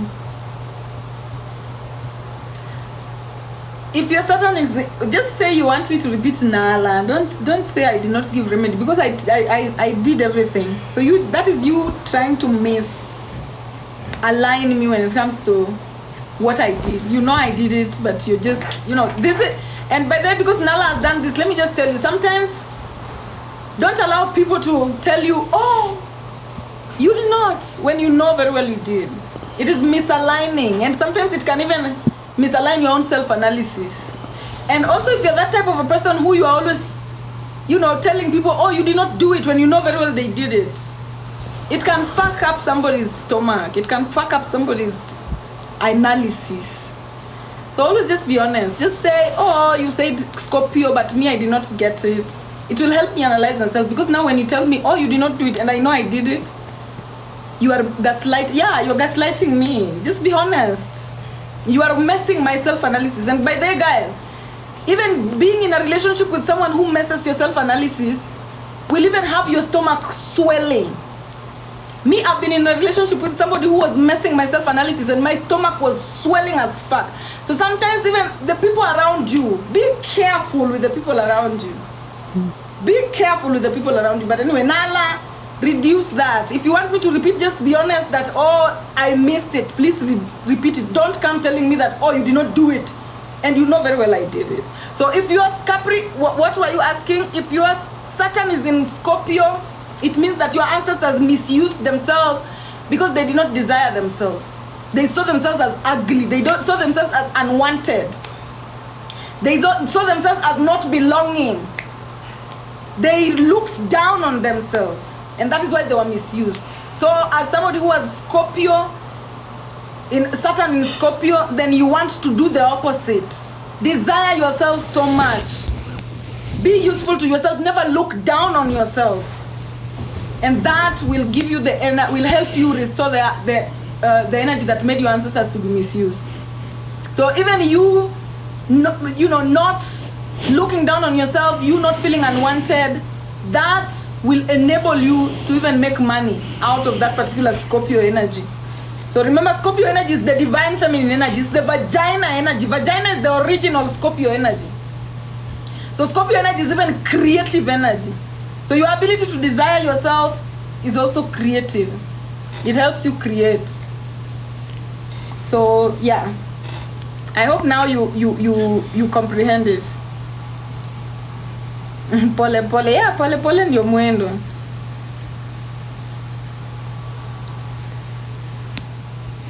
Yeah. So guys, I hope Nala, you've gotten the message that I've sent. Both the latter and the former. You are Scorpio. Your Saturn being in Scorpio means your ancestors misused themselves because they did not feel divine feminine enough. Divine feminine is all about a sense of belonging, a sense of being creative. A sense of feeling desirable, feeling beautiful, like a flower. So if you want to reverse that particular energy, you feeling beautiful like a flower, you feeling desirable, you feeling like you belong, it's going to make your Capricorn energy to thrive. It will make your Saturn energy to thrive. It will make you be very useful to yourself and therefore for you to restrict over expansion. So work on your divine feminine energy. Work on being like an ovum. Don't chase, attract. Don't chase, attract. And that will help you with that particular energy. Otherwise, I think this is the end. I'm seeing somebody. Yeah. Neptune and Pluto I've not talked about yet. I only talked about them in the beginning just to tell you how you arrive at them. But when it comes to placements, I will talk about it later. For now, I was just talking about the 7-day planets. 7-day planets, because I feel like that is where we are. Let's start with the 7-day planets and then we will expand as we go. Even in this class, that is where we are. We are still harvesting the 7 days. We have not even started moving into those expansive planets. Yes, I will do it.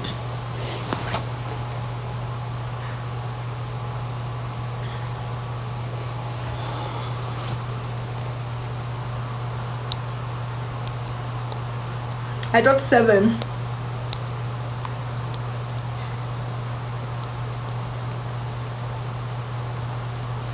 Yeah.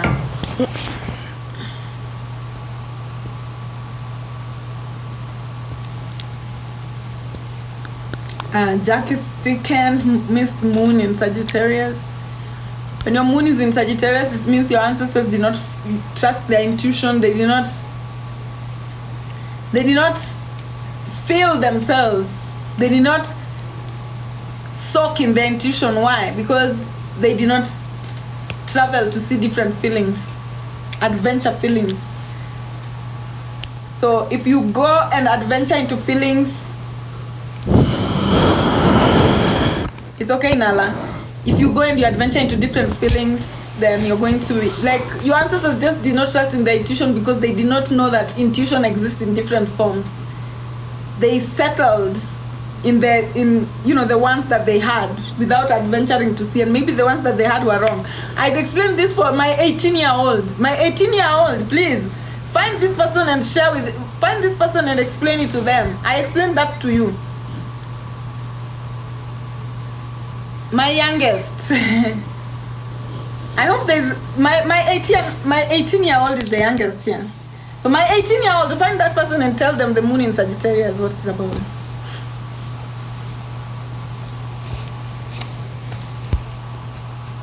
I hope not many planets of mine are not. Even if they are not, you will walk your way through it, Mama. You'll be fine.